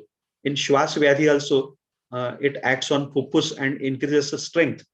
Now, so many cases about this also can be told, and the same medicines, Hemagarbha, Trailokya, Chintamani, etc., were used in the pandemic situation, and I had an opportunity to treat up till now even more than 45 ICU cases of this COVID-19 infection, and those with as an adjuvant treatment to the ongoing modern treatment, because that is only allowed for us. But very good results were obtained due to that, and in that also these medicines were used. But that is a separate, again, altogether topic. I'm not going in details of that. But I will give example of one lady that she initially she developed such a condition that her lung was in a very bad status, and acute exacerbation of asthma. That means she was having COPD, and her lungs were in such a condition that they were not responding to the bronchodilators and all. And that's why they said that her condition is critical, and we are giving oxygen, we are giving bronchodilators, but her lungs are not responding to that. Her lungs are not making any movements. They are almost static like. So that's why it is difficult that she survival chances are very less. So when we started our Ayurvedic medicines, initially we gave Trailokya Chintamani, then she came out of ICU, and then we started Mahalakshmi Vilas to her. And after taking Mahalakshmi Vilas for around a week, that means after taking discharge from the hospital, first time I examined her on the roadside in the vehicle, and then she went home. And after 1 week's medicines, mainly Mahalakshmi Vilas, when she came back, and my clinic is, that means my consulting room is upstairs, and suddenly she came upstairs and met me. I was also astonished, and I asked my assistants that how you allowed her to climb the stairs. They told that unknowingly she just went up. So she told that now I am all right. That's why I am coming upstairs. So from such a bad status also she survived, and her lung strength was improved. She is doing well. This was in 2018. She is doing well now. Also, she is keeping comparatively good health. Sometimes she is getting Shwas Veg, but even now with the pump or whatever inhaler she is taking, also she is not getting relief. If it is very bad condition, then she takes Trailokya Chintamani, and with that only she gets relief. But she has almost stopped the inhalers also. And she got COVID infection. Now, after such a bad condition of the lungs, she got COVID infection, but she developed very mild these things and symptoms, and she's recovered very soon from this condition. Now, considering her status, instantaneously she should have shifted to ICU as per the COVID guidelines. But at home only she took medicines because she was already taking Mahalakshmi Vilas. So she took some more medicines like Trailokya Chintamani, and at home only she recovered, and she's well even today. Now, two cases we will discuss, and then we will stop. I know we are getting a little late. So two cases we will discuss, and in that some medicines which I have not mentioned in the description, about that also you will come to know from this description. One 43-year-old person, male patient, he had history of 10 years ago, he had a road traffic accident. All his facial bones were fractured, and including skull bones, but fortunately his brain did not have much injury, and he survived. But since then he was epileptic. He recovered with the treatment. He was having history, main points I am telling only. In the history, he was having excessive stress, and he was doing a lot of fasting as per his belief in Jainism. And you know, the Jain people, they are traditionally doing a lot of fast. So for many days he will be on fast. He was getting very much anger due to certain situations, and all such causes contributed. And again, in 2020, early morning or midnight, you may say, he got convulsions and he got unconscious. He was admitted to one hospital in Pune. And only important points from his condition I am giving is a CT brain was showing that 7.9 into 5.6 centimeter bleed in right temporoparietal region. This is exactly what they told about his situation. I'm not going in details of that. Important points I have already covered. And this was a treatment which was going on for him, which you can see on the screen. But with that, his condition was not improving. He was in coma. And the doctors told that it is very difficult for his recovery. And then he started a condition like sepsis, and he started getting fever also, and his urine output was also less. So all the bad signs were observed, and that's why they told that it is very difficult. There are chances for his survival are less. So then the relatives took the permission of the doctors that can we give Ayurvedic medicines to him if this is the case. And then through one of their relatives, they approached me. And but since I was in Goa, I told that how I can handle. So therefore, with the help of Vaidya Adish Kale, who is in Pune, I started treating this patient. That means actually Vaidya Adish Kale treated, but since I was suggesting the medicines, I am considering this case as my patient also. We both combined way in treated him. And we started our treatment in such a bad situation. The patient was still in coma and fever since last 3 days when we started our treatment. Replaces. This was the examination done by Vaidya Adish Kale. Pupils were dilated. We started initially with the treatment of Sindur Bhushan Rasayan of Ayurveda Rasayani and with Haridra Ghana, and that was applied on his gums, or sometimes initially with on gums and then through Ryle's tube. Suvarna Siddha Jal was given through Ryle's tube, and diet was in the form of Mudgayush to him. But he was still having fever. So then we decided that in such a situation and the condition which was almost going to the condition of sepsis and very bad status. So we started with Jai Mangal Ras with Guduchi Ghana for him. And after 3 days of this treatment, that means the fever started coming down. And after 3 days, the fever subsided.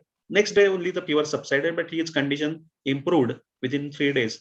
And after starting of Jai Mangal Ras and Guduchi Ghana, as his condition improved, he was off the ventilator after 2 days. He started maintaining oxygen levels also. So Jai Mangal Ras is also one important medicine in emergency situations and in specifically in such situations. And on 16th, again when Vaidya Adish Kale examined him, he was semi-conscious. He responded when name was called.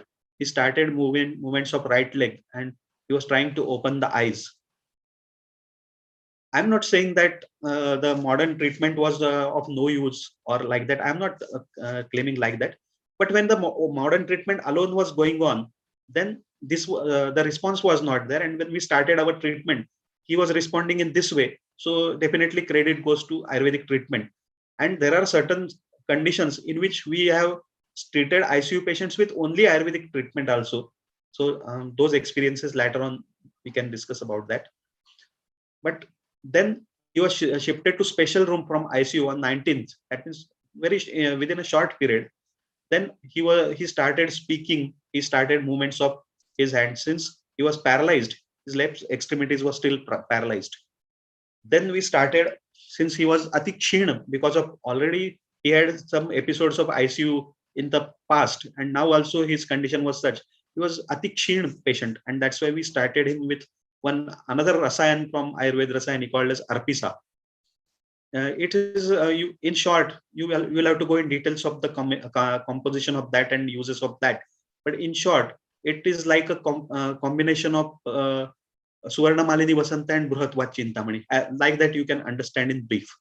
And when we started this, and Jai Mangal Ras was still continued for a few days. Now we started, because now we had a freedom to even give more medicines to him. So that's why we started Triphala Rakta Pachak to him. Then he was well and he was discharged from the hospital. And later on, he had complete recovery. He started his work and she's well even today. The RT was removed. His appetite, speech was improved. He also started movements of the extremities. Memory was improved.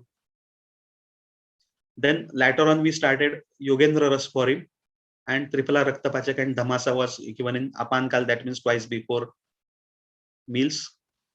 Then to give strength to his Peshi and Kandara, etc., Tapyadi Rasasindur, Navya Sutshekar and Lagumanjishtadi was added in Vyan Udankal because movements of Vyan Vayu are required there. And of course, this kind of combination helps in resolving the clot in the brain. We have got certain cases in which big clots of 5 centimeters or like so, 2-3 clots, they were also completely resolved with only Ayurvedic medicines. That like that also we have got some cases. So that's why this we started to him. Then he started walking also. He started working, and then when Prime Minister Narendra Modi ji appealed that thali bajao, ghanti bajao for health workers, then he sent this video to Vaidya Adish Kale and me. So you can understand that he completely recovered and he was very happy. Now one more case and then we will stop. Because there are so many cases to tell, I will tell you one more experience that during the pandemic, especially last year in the second wave, it was very severe and critical patients were so many patients.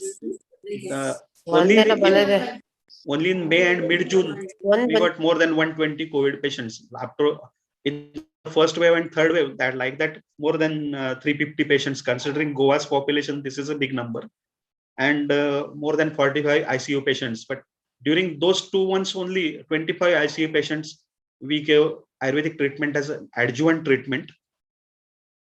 And in that one case, I'm telling you only that last year, 26th May, one male patient aged 72 years, history of diabetes, hypertension, IHD, and he developed pneumonia, COVID, Shwas Kruchrata, Jwar he was having, and Dorbalya Pratiti. His HRCT score was 17 out of 25, and SpO2 levels were 84 after oxygen was given to him. These are his papers from his ICU. He was in COVID hospital and he was in critical ward of that ICU because he developed jwar and his fever was not coming down. Constantly he was keeping high fever, and in the night time when he was having high fever, sometimes he will have pralap or he will try to move out the oxygen supply and all, and like that was his condition, and it was very critical and he was not responding to the modern treatment. So as after the permission from the in charge doctors, we started adjuvant Ayurvedic treatments for him. So we will not go in details of the logic or the reasoning behind all these medicines.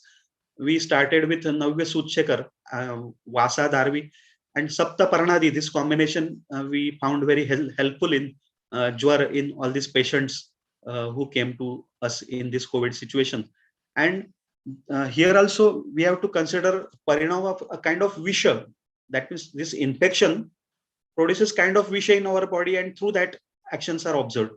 And in our text for Vishajanya Jwar, they have specifically mentioned a specific combination called as Sarvagandha, and that too when Visha is, comes to inhalation, then this Sarvagandha they have mentioned as the best treatment for that. So that's why we use this combination for many patients.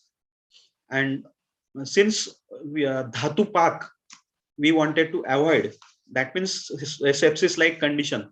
Therefore, Swarnaraj Mangeshwar was added to this combination, and Jai Mangal Ras was given since this Jwara had become chronic now, and Rasak Rasayan of Ayurveda Rasayani was also added to avoid Pak-like conditions and to control the situation.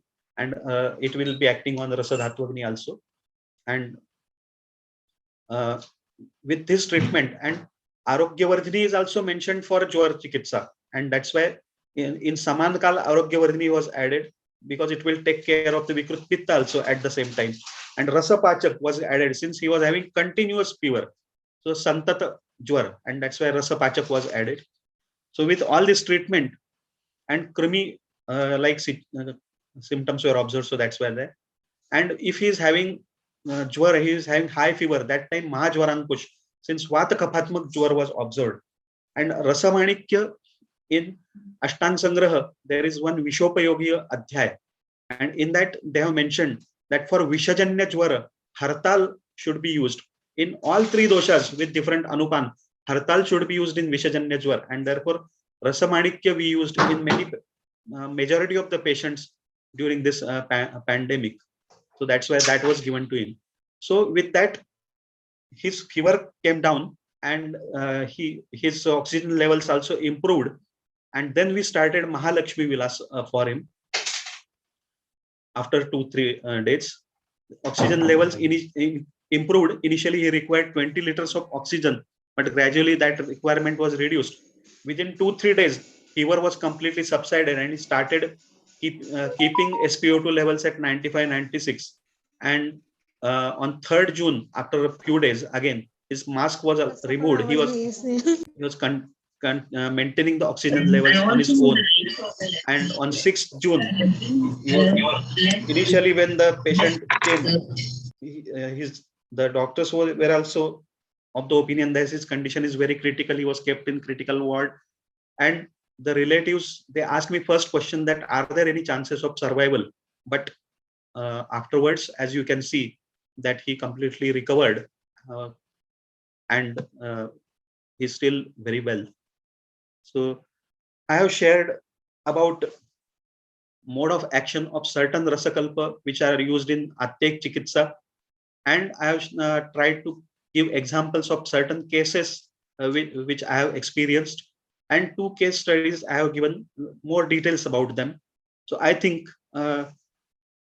I hope that this will be useful for you, and this is after discharge his summary.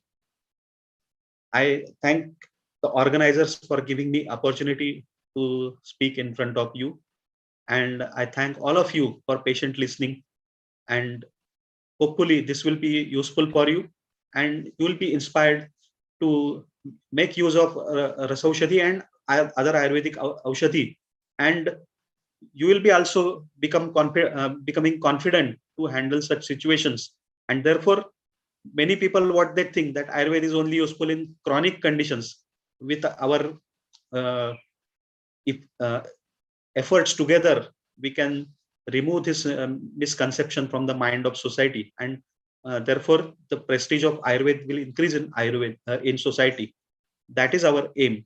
And but make sure that from authentic sources and classically prepared Rasaushadhi you are using, and then definitely you will get good results for that.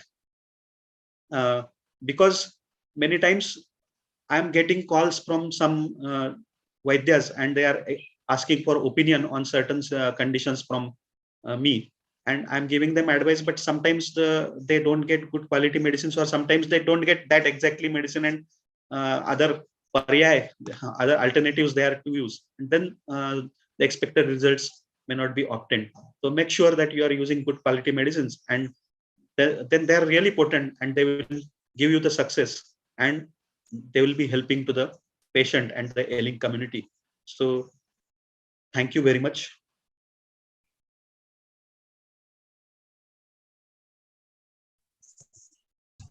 Thank you, sir. Thank you, sir, for this enlightening speech. Your presence and wise words helped to magnify the minute details in Attek Chikitsa in the possible way. I'm sure this session would definitely help all the Vaidyas in clinical practice and would build our confidence on our Shastra in Attek Chikitsa. I would like to request Dr. Reshma Yernal ma'am to please introduce the moderator, our moderator for the first session. Over to you, ma'am.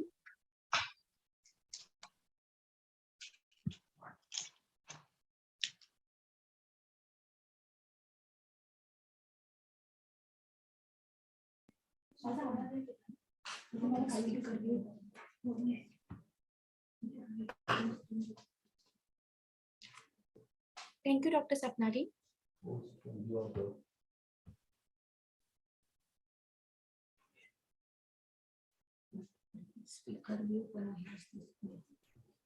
Sir,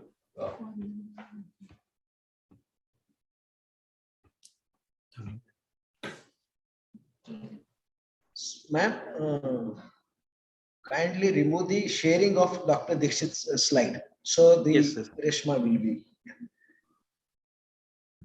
I will do that. Yes, sir. Thank you, sir. Thank you very much. Yes.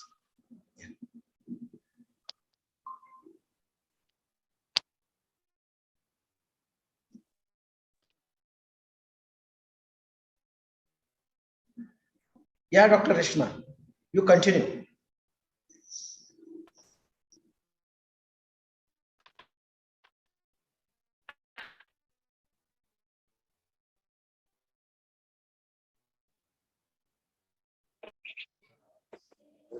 Yes, sir.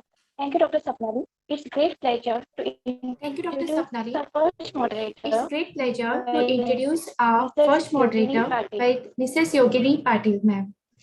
Ma'am has done BMS from University of Pune and MD in Rasashastra Vaisheshkalpana from Gujarat Ayurveda University, Jamnagar. She is also qualified with BA, MA and MPhil in Sanskrit from PMV Pune. In addition, she also acquired MS degree in counseling and clinical psychotherapy from IBMS Chittor, AP. She has 25 years of experience in Put the mic on it.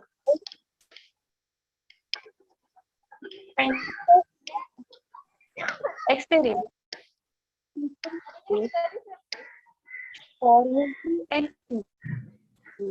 And recognized for PhD.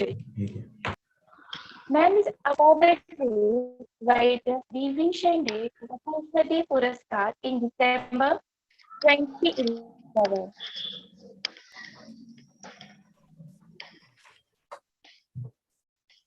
Ma'am is awarded with by the Division Day Rasaanusandhan Puraskar in December 2011.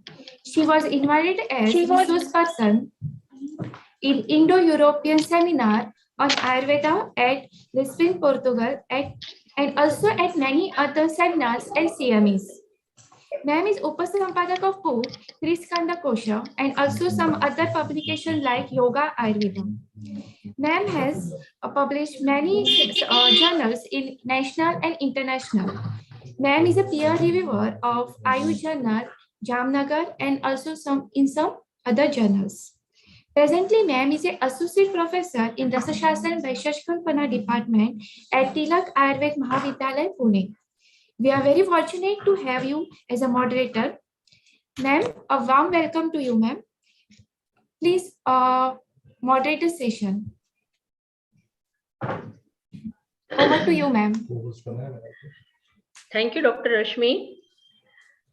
First of all, I want to congratulate Dr. Upendra Dikshit for very nice elaborative lecture. Treating ICU patients is, I can say, a very difficult task. In his first slide, he has mentioned the principles put into practice. I think as Rasashastra people, as the people belonging to pharmaceutical science, it will be our duty to provide perfect pharmaceutical products to such an eminent practitioner so that this Ayurvedic treatment in Atyaic condition, we can achieve success in that. व्याधस्तत्व परिज्ञानं वेदनायाश्च निग्रहः एतद् वैद्यस्य वैद्यत्वं न वैद्यः प्रभुर आयुषः. I think Dr. Upendra Dikshit rightly knows the scopes and limits. So his study about the Shastra, about that particular kalpa is really very nice. I think it is a guideline for Rasashastra people that pharmaceutical procedure, there are so many pathas and we have to select a proper path. The nice medicines elaborated by Dr. Upendra Dikshit. Those medicines are especially Trailoki Chintamani, Potali and Suvarna Sudshekar. One thing I would like to add, maybe Dr. Upendra Dikshit will also agree with this thought. In Tarka Sangraha, there are types of Agni Mahabhuta. There is for Suvarna, Akaraja Teja is there. Okay, so Audarya Agni is mentioned, Jathar Agni, and in Suvarnadi Dhatu, the Akaraja Agni is mentioned. So in your elaboration, I was observing the probable mode of action. You have described Panchatma Vayu, Agni, and then of course Ruchvasagati, Indriya Daurbalya, and other vital organs, especially on urine output and all other things also. So considering about Agni, so Jatharagni and Dhatvagni especially, when we speak about Samanena Samanasya Vruddhi, somewhere we have to think about the Akarajavani present in these dhatus. So maybe that will be again helpful. And by giving putas, again and again, our dhatus are subjected for heat treatment. So that is also useful, that our bhasma and the herbometallic compound which we are preparing, the Khalviya Rasayanas, they can reach the Dhatvagni level, and they can show their fruitful results in that.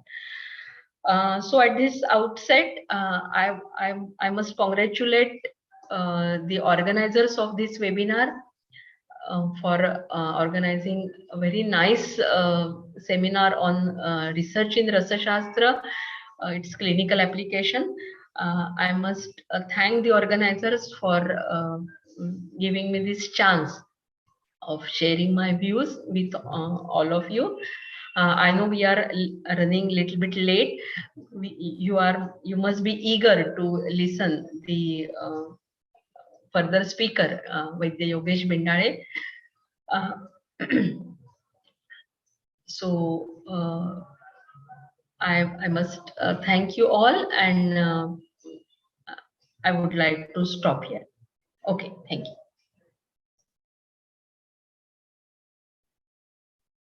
For highlighting the topic. Sir, we have received few questions in the chat box. With your permission, can we move ahead with the questions?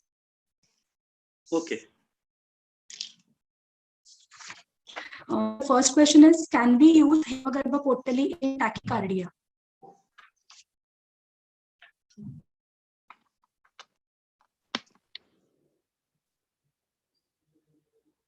Just like I already mentioned, that Hemagarbha increases Rudgati. So in tachycardia, we'll have to find out what is the reason for that. Sometimes it happens that Rudgati is increased, but later on there may be avasad of that, like that because of overexertion or some other reasons. Temporarily Rudgati is increased, and then there may be avasad of that after that. If that is the situation, then still we can use it. But otherwise, if Rudgati is increased, usually Hemagarbha is not used in that. We have got other medicines like Suvarna Sujshekar or other medicines which can keep the Rudgati under control.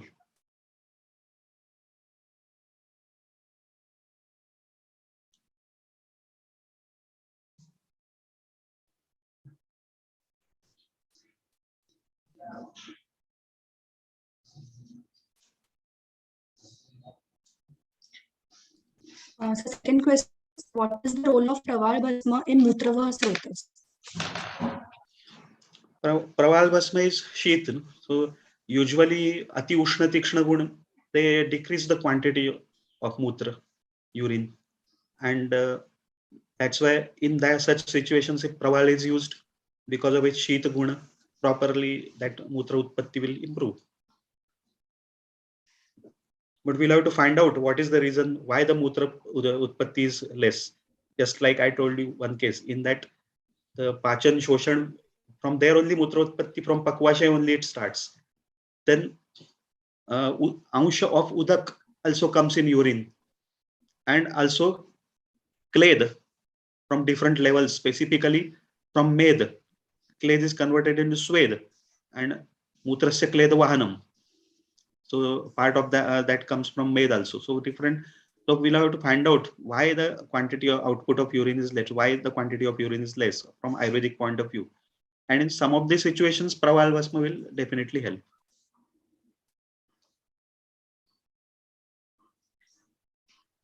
Okay, sir. Next question is guide about the dosage and duration of these yogas, which you mentioned for Aptek Chikitsa. This hemagarbha, I told, in emergency situations, usually we have to take a levigating stone of the size of palm, that much small. We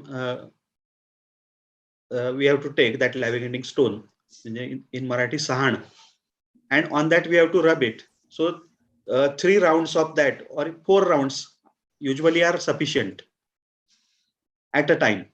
And depending upon the condition of the patient, we have to decide how many times we have to repeat it, after how much time we have to repeat it. But usually, if we have to continue it for a longer period, then after 4 hours, 4 hourly or 3 hourly, like that, we repeat the doses usually.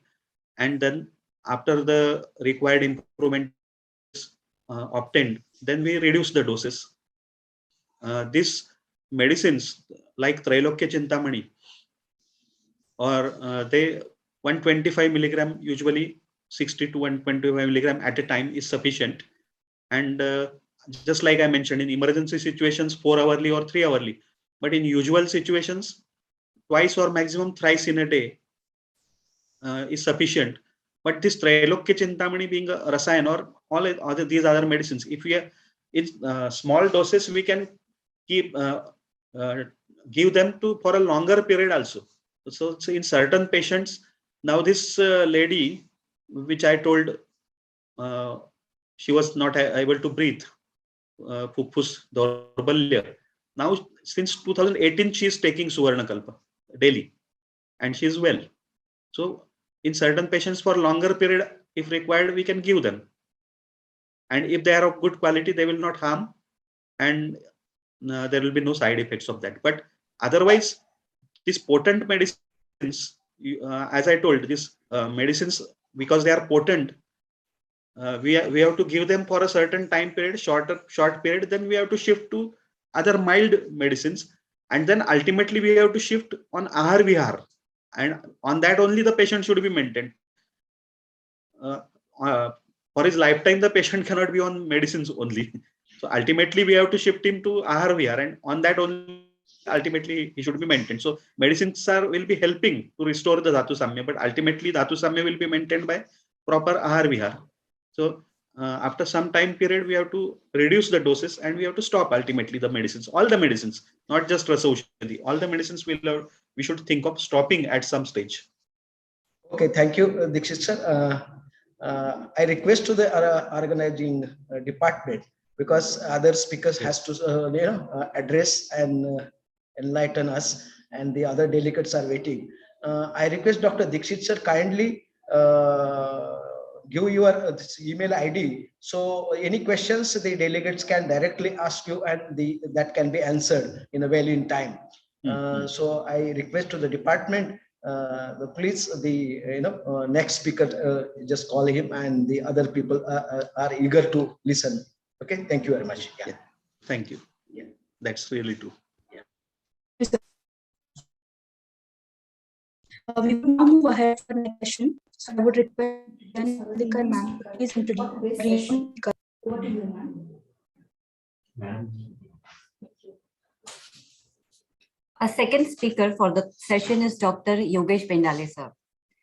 It's a pleasure to introduce such an eminent, renowned personality in the field of Ayurveda. Dr. Yogesh Bendale, sir, is a rare combination of dedication towards traditional knowledge, cutting-edge scientific methodology, keen translation medicine senses, and a vast global clinical exposure. Our traditional knowledge pool has the capacity to withstand any modern scientific scrutiny and can easily cater to the global health needs of the current age. This is the firm belief of Dr. Bendale, sir, and has been the guiding principle for all his endeavors. An Ayurvedic pharmacologist from Pune University, sir already has more than 40 international patents, including anti-cancer drugs to his credit and many more in pipeline. He founded and runs Rasaini Biologics, a nanobiotech company which focuses on research and development in the fields of oncology, immune modulators, vital organ protectors, and agricultural biotechnology. He also runs an Ayurvedic pharmaceutical company, Ayurveda Rasaini, to facilitate production of high-quality Ayurvedic medicines for Indian and global markets. Sir also provides management, R&D, and scientific consultancy to Ayurvedic manufacturers through Ayurveda, national and overseas pharmaceutical consultants. He is internationally renowned Ayurvedic practitioner. He has successfully treated thousands of patients globally, several of them from royal families also. He is member of one of the most prestigious cancer societies, ASCO, that is American Society of Clinical Oncologists, and ESMO, that is European Society of Medical Oncologists, member of American Association of Cancer Research, AACR, since 2019, member of International Association for the Study of Lung Cancer since 2019. Expert member of General Body of Central Council of Research in Ayurvedic Science, that is CCRAS, in New Delhi, and many more. Recently, he has been selected as a Vice Chairman of Geriatric Oncology Study Group of MASCC, Canada.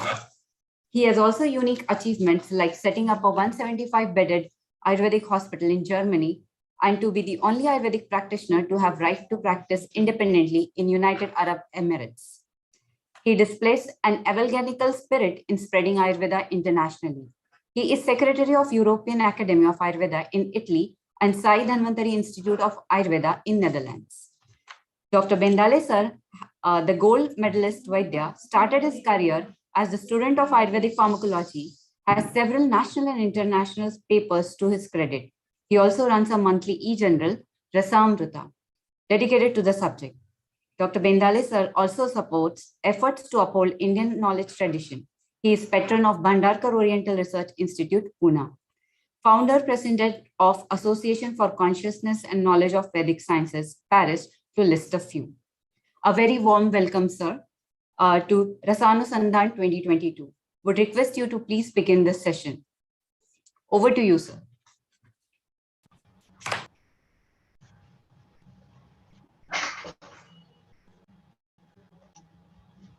Yes. Thank you so much, madam. Am I audible? Yes, sir. Yeah. You are audible. Okay. In the first place, I must thank all the organizers, principal of Harne College and all the staff, Dr. Rashmi, my students, for giving me this opportunity to speak in front of you. I was listening Dr. Upendra Dikshit's lecture, and as usual, it was really, as Dr. Yogini Patil has also mentioned, that it's a very enlightening lecture, and it was a delicious feast for us to listen Upendra as usual. I'm just putting up my slides.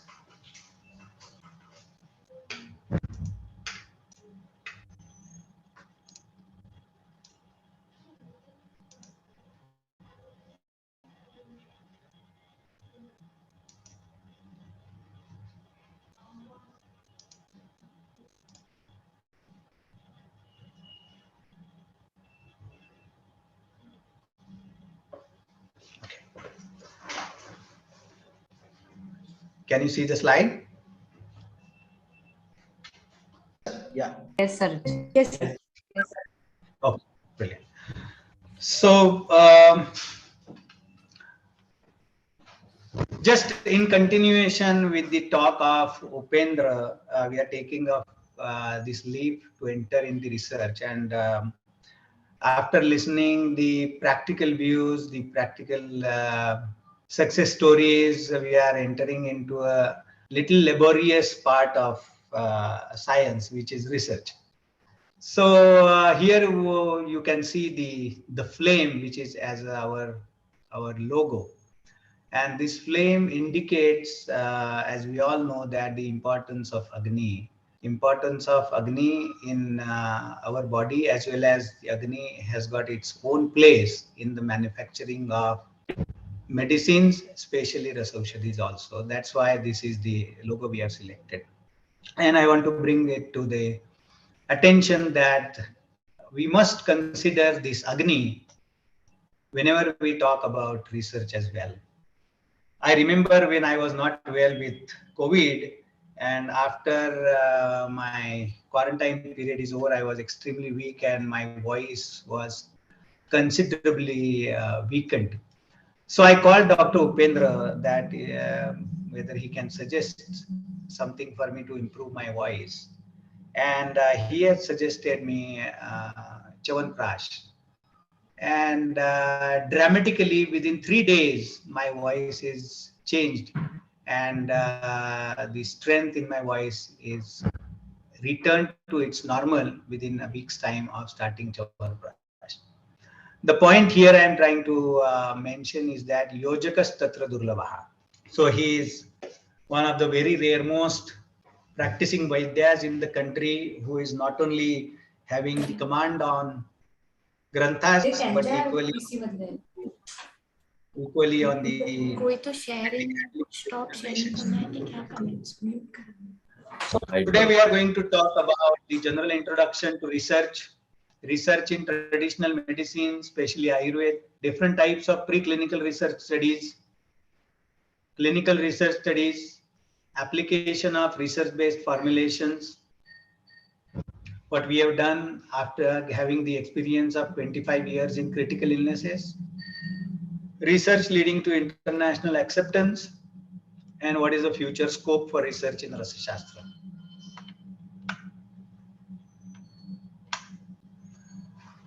So we all know this story, and I'm not going to talk about this story at all because this is since childhood we are listening these stories.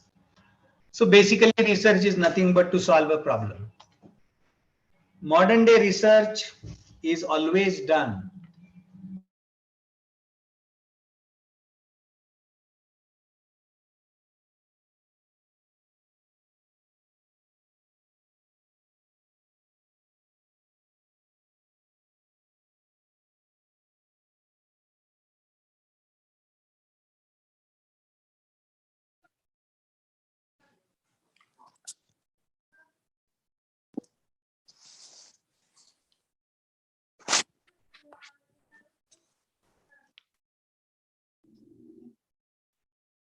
I think sir has disconnected himself. Amit sir.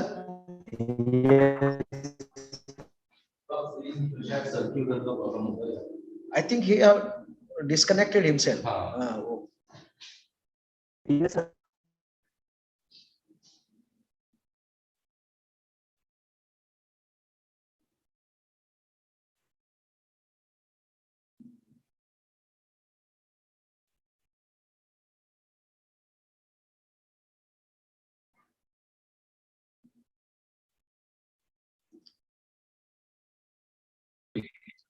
Due to some technical errors, we have to take a 2 minutes break. Sir will be back in time.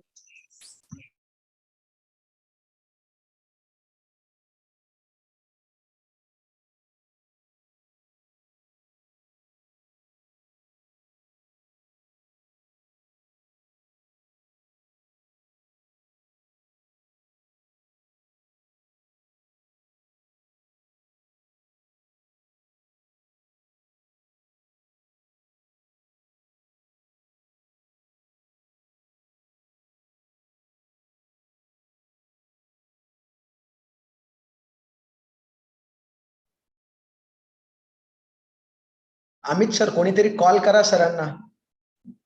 हो sir करतोय. Call करा ना. Okay.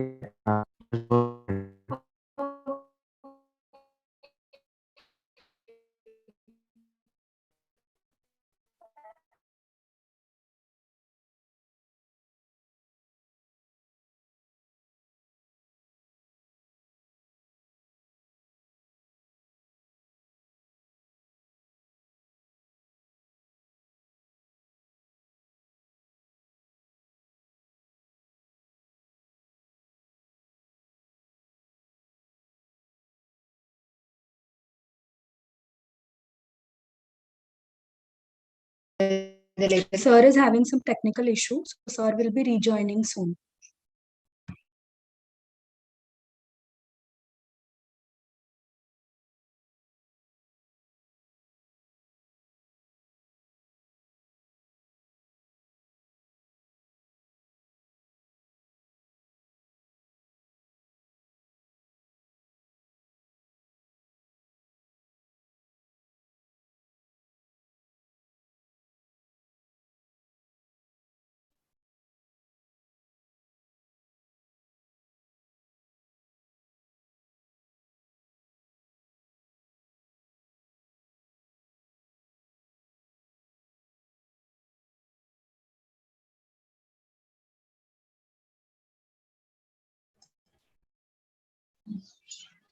Hello.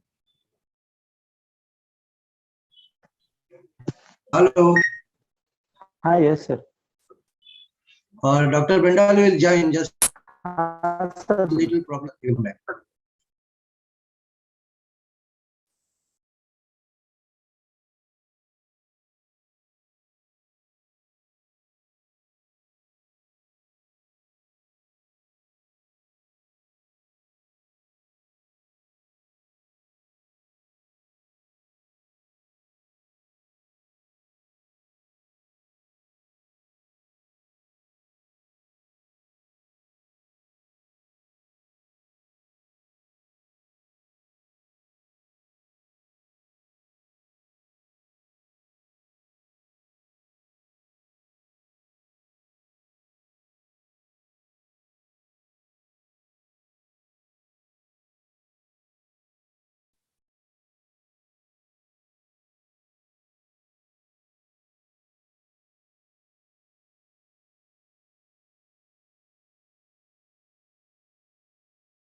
Sir, participant shares.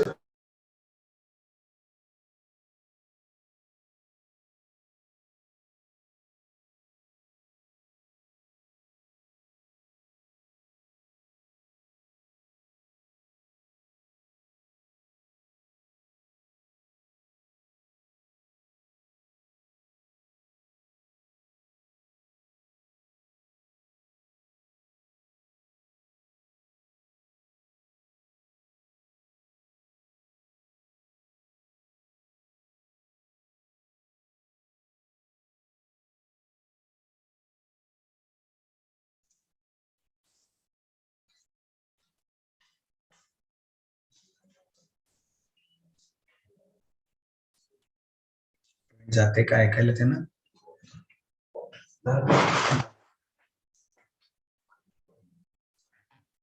Yeah, am I audible now? Yes, sir. Yes, sir. You can go ahead. Okay. Sorry for the interruption. It was some technical issue. So here we were discussing about the research is being done where the light is. It doesn't mean that the things are not happening where. And this is where the Shashwatattva of Ayurveda comes into play. This also, we all know the story about Newton, and everybody has seen these phenomena since ages, but he is the one who understands the science behind it. And we all have been offered by our ancient rishis and Arsha Granthas what Ayurveda is. Even the Rasa Granthas has explained what are the medicines, how it's to be prepared. But in spite of that, there is a great need to cater the challenges of the modern world. And this is where the decoding of Ayurveda or decoding of Rasa Shastra in modern times is expected. The obvious thing, what we all know, is that Rasa Shastra and modern medicines, they have got contradictory impressions about multiple things which we are going to cover up soon. So generally, scientific research is being done in a methodical manner, critical inquiry. We all know that Ayurveda's case taking is considerably deep in understanding the life history of a patient, lifestyle of a patient, details, etc. This leads to the discovery of facts or information. While we run the Rasayu Cancer Clinic, which is the exclusive cancer clinic of Ayurveda, where we treat every cancer patient with only Ayurvedic therapy. And we come across patients having the grandmother is suffering from breast cancer, her daughter is suffering from breast cancer, and her granddaughter is suffering from ovarian cancer. Respective ages are 70s, 50s, and into 25 to 30s. So cancer running in the family, why this is being happening? This is where we get the information and discovering the facts or the information about the future leads for research. This increases our understanding of human health and disease. A very strange example here I can give, the use of Chandraprabha. We all know that Chandraprabha is the Vikhyata Sarvaroga Pranashini. When we just take a simple example of hemopoietic system, we all know that the blood has been made according to modern science at two major places inside the body. One is the bone marrow, other is the liver. And if we study we find the considerable amount of Shilajit, Gugul, Loha Basma, and a very small quantity of Suvarnamakshi. Have we thought about these combinations? Why there is a large quantity of Loha Basma, and why there is a smallest quantity of Suvarnamakshi in Chandraprabha? Because when we use Chandraprabha in patients suffering from chronic renal failure, patients who are on injections to improve blood or anemia by modern medicine, it is not needed. Just by simply use of Chandraprabha, because when Chandraprabha acts in chronic renal failure along with other drug, but main drug of choice is Chandraprabha, it stimulates the hemopoietic system in kidneys also, other parts of the bodies also, and of Chandraprabha is very vital to study.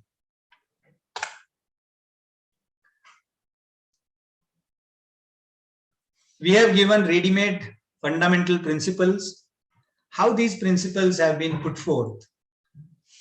So we all know this theoretical definition, and then only we can call it as a Siddhanta, only if it is tested on time and proven with the help of reasoning too.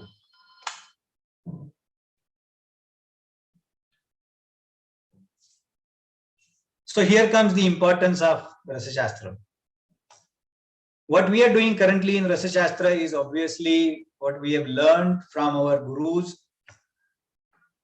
Vaidya Kolatkar sir, Vaidya Bhagyavadikar sir, Vaidya Pense sir, and many more, my seniors, my colleagues, including my students. So whatever we are offering to cater the modern day challenges is being learned through the experiences of thousands of Vaidyas since more than 20-25 years. Arsha Granthas has given principles to Rasa Granthas. They have applied these principles, changed the base materials, and the science is developing. Last couple of decades, I may say a few hundreds of years, the development of Ayurveda is found to be stagnant. And it becomes our pertinent duty to add value to this research in multiple ways. When it comes to what is happening at the research in traditional medicine or research in Ayurveda, We know that Ayurveda is a research-driven science and developmental science. I don't want to go into the details of how it is being called as research-driven, how it is being called as developmental, because we all know the theoretical part much better than me. But in the recent era, there is a stagnancy is happening.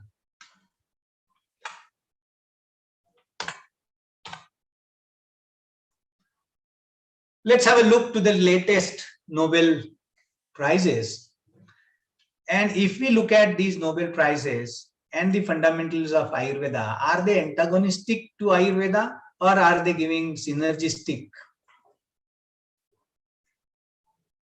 Are they synergistic to Ayurveda? 2016, the Physiology of Medicine was given, Nobel Prize was given to Physiology of Medicine. The circadian rhythm was given in 2017. So there are multiple principles which has been put forth by these Nobel laureates to the world. We all know the seeds are from Ayurveda. So what a world is expecting from us is the new medicines, new indications of our known medicines, which is considered as repurposing of medicines in modern days, and manufacturing innovations also. There is a vast scope for research and equipment developments in Panchakarma too. So what are the types of research in Rasashastra? One, as we all know, that the physicochemical studies, physicochemical characterization. The Ayurvedic bhasmas can be similar to modern compounds. We all know that all Sudhavarga, majority of the Sudhavarga is considered as calcium carbonate. But in reality, we use Praval differently than Kapati, differently than Shoktik, and so on. And again, Praval Panchamrut has its own place. So it's something beyond chemistry, something beyond physics. Still, why we need physicochemical studies? The main important factor why we need physicochemical studies is to understand what is the difference between the similar chemical entity, which is known to modern science, and the similar chemical entity in Ayurveda. This difference can be explained with the help of physicochemical studies. And that's what we have worked on this in a vast manner, which we are coming across soon. So physical characterization can be helpful to generate the evidence about what are the details in preparation, what are the details of traditional methods we have used, why our metals and medicines are lesser toxic or better tolerated, can be explained with physicochemistry. Makes these metals consumable as a medicinal product for humans, induces medicinal properties and makes it effective for the treatment of many diseases. We always stress that the authentic manufacturing process is the key to ensure the best therapeutic outcome. Even though we know how to use the best tool, is not enough unless we have the best tool. So this is the importance of manufacturing and its relationship with physical chemistry. Here in this image, you can see that we have prepared the Manushya Sattva and its scanning electron microscope image is displayed on the right side. There is a great need to do research in manufacturing technology. Initial days, the population of the whole world was very tiny as compared to today. So we need to have the robust manufacturing processes. We have to adopt the latest manufacturing technologies. At the same time, while using this technology, we have to ensure about the safety and efficacy of our drugs. Along with the time, we can see modifications in these processes for the sake of convenience also. One batch of Tamra Bhasma we prepare is of 50 kgs. So it is a very challenging task to do everything. with human hands. Hence, we need machines. But when we need machines, we cannot sacrifice on the fundamentals of Ayurveda.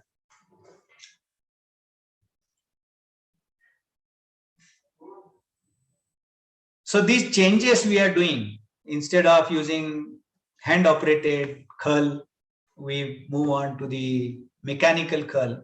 What changes we are doing in these procedures? Are they fruitful? Are they dangerous? So it should be backed up by research. And the final truth in research is the clinical data. So whenever we are doing the appropriate changes and adaptation of technology in production should be welcome, subject to it is backed up by research. Then comes to quality control. So as we know that the majority of these things in Rasa Shastra are based on bhasmas, even though kalpas are manufactured with the combination of various bhasmas. So this is the theoretical part. I don't want to go into that. But this can be correlated with the latest technologies for the characterization, XRD, DLA, zeta potential, SAME, TAME, EDAX, and so on. So we use these techniques for the physical chemical characterization of our bhasmas and sinduras and so on. These steps can help towards the standardization of raw materials.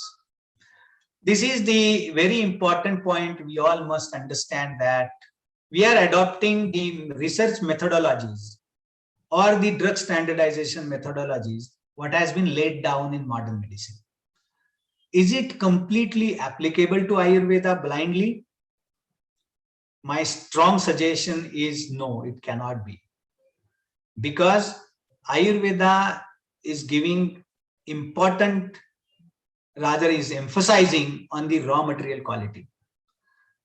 So nowadays, if we look at the quality control parameters of the drugs manufactured, I think we must equally focus on the raw material characterization, raw material standardization as well. Important thing is that if we prepare one batch of, let's say, Arogyavardhini or Tapyadi Loha or Tamra Basma or Loha Basma, we hardly find the batch to batch consistency. This is a big challenge. There are n number of places where we can go wrong. And then every batch is different. Every Vaidya is getting different medicine every time. So no one knows that what is acting and what is not.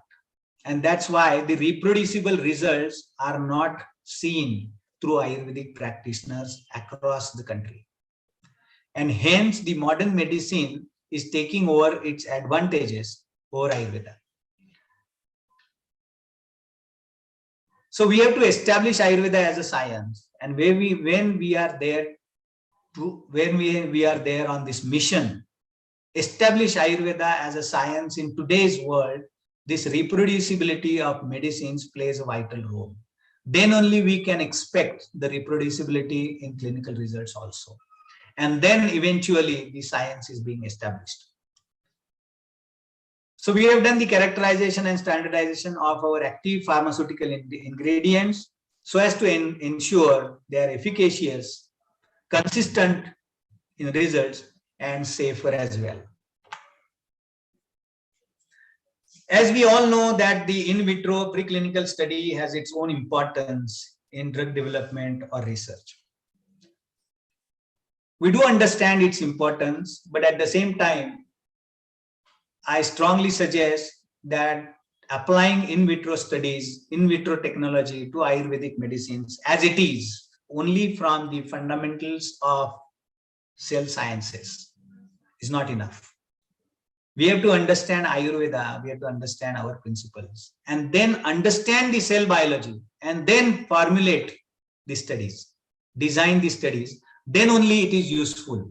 We have our own cell biology department, we have our own cancer cell lines developing, and we have studied our n number of Ayurvedic products on these cell lines. So I can assure you that following blindly in vitro principles and applying it to Ayurveda anywhere. So we have seen that there are a couple of drugs in Ayurveda which has shown fantastic results in vitro system. At the same time, we have seen that we didn't find any result in vitro system, but the drug has done wonders in clinical practice. How is it possible? It's easily possible because in vitro has its own limitations. When the drug is not effective in vitro system, doesn't mean that the drug is not going to be effective in the wholesome system or a human body. This is where the line is very thin, and this is where we must understand the limitations of this also. At the same time, the strengths of in vitro studies. We can equally do wonders when we understand how these in vitro studies can be designed. We have done that and used this in multiple ways.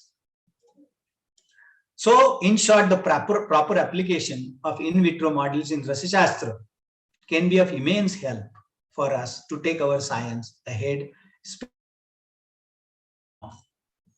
Proper in vivo and clinical experiments are necessary before making any clinical recommendations. Of course, the in vitro experiment should never be used alone. You can find a lot of literature, published literature, which is going against based on in vitro studies.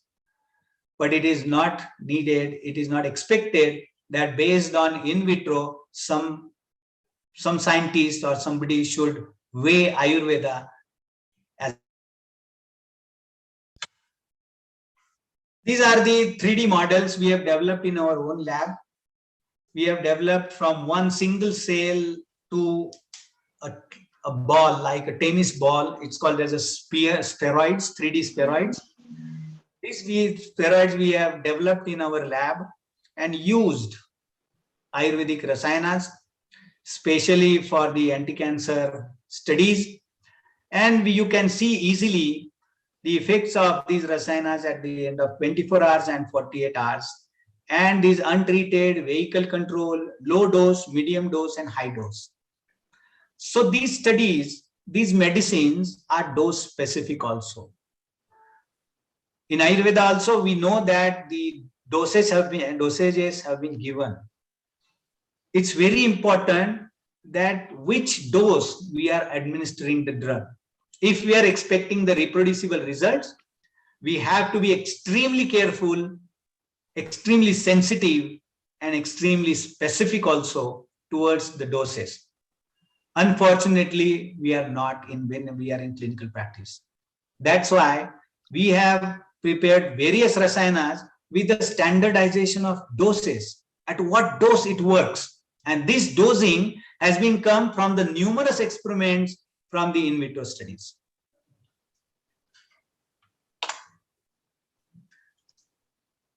In vivo studies, typical animal models, as we know, that the whole world is using animal models for studying the drugs, drug development, adverse drug reactions, biological pathways, and so on.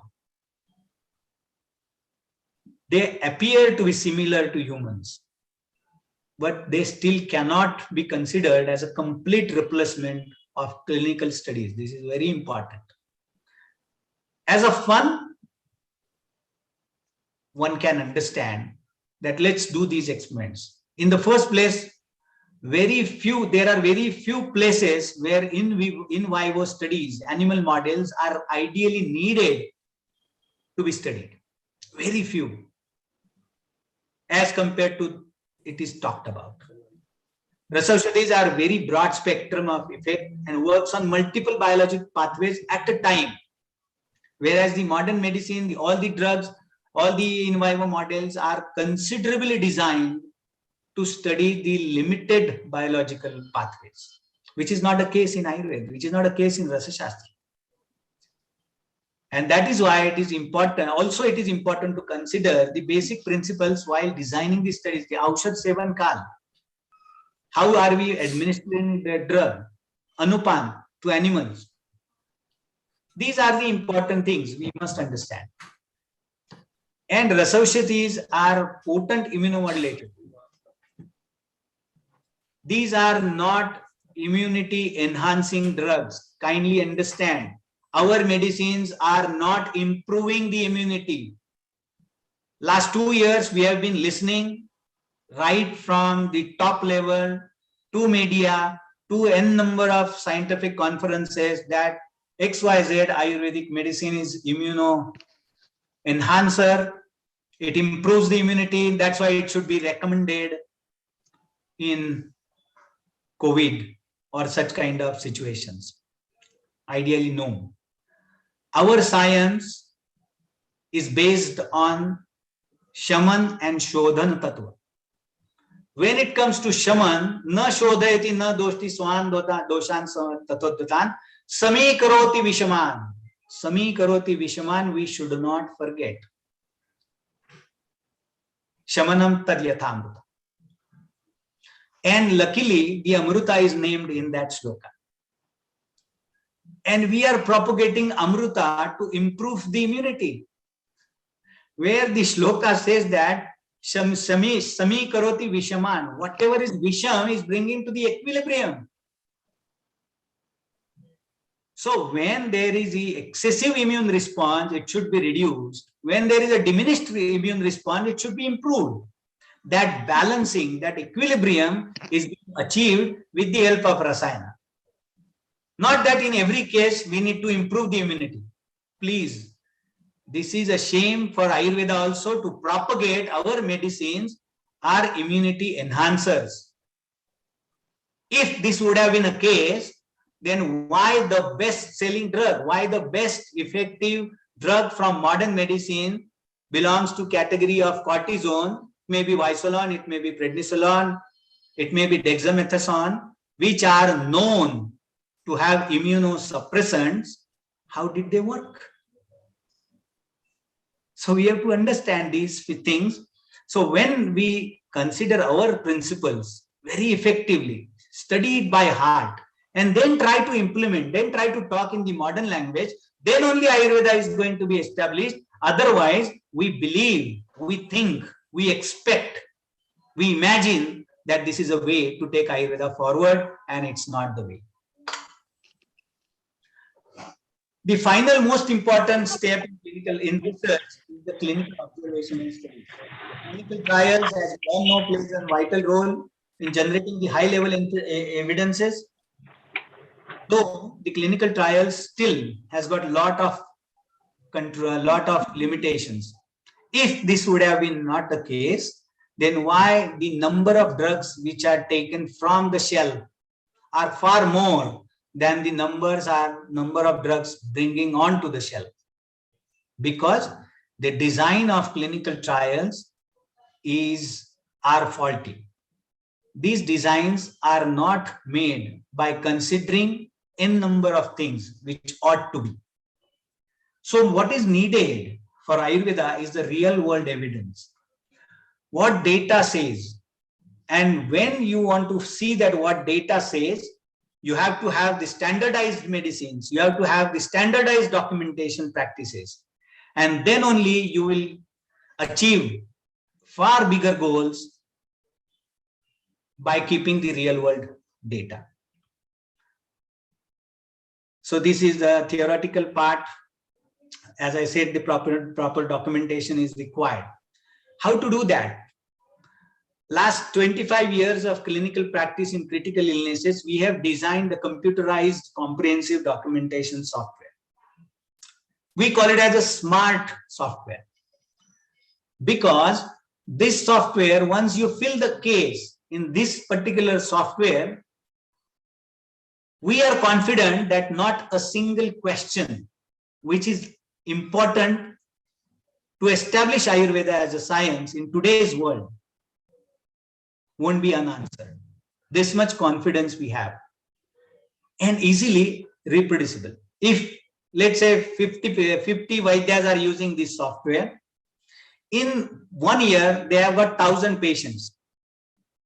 At the end of 12 months, we'll have the data of 1,000 patients where safety is ascertained, efficacy is seen, epidemiological data can be captured, and multiple things can be captured through this software. 50,000 cases. Can you imagine the strength of 50,000 cases? This is the strength of documentation. This is the strength of data keeping. This is the strength of technology in today's world, subject to the best and standardized medicines we are using. So there are lots of benefits of these clinical observations. Studies, simple, non-complicated, less ethical concerns, can be conducted in minimum infrastructure. We have to remember that we are working in a developing country. We don't have billions of dollars to develop a drug. We don't need that, ideally speaking. The country which is having Ayurveda as a science and a yoga-like science, ideally should not need any other sciences. But unfortunately, we are beggars nowadays, and beggars are never choosers. That is how the condition of our science in our country today. But still, in spite of that, we have to face these challenges and bring out the various ways to take and to move on further. So through these observational studies, the data can be seen retrospectively as well as prospectively.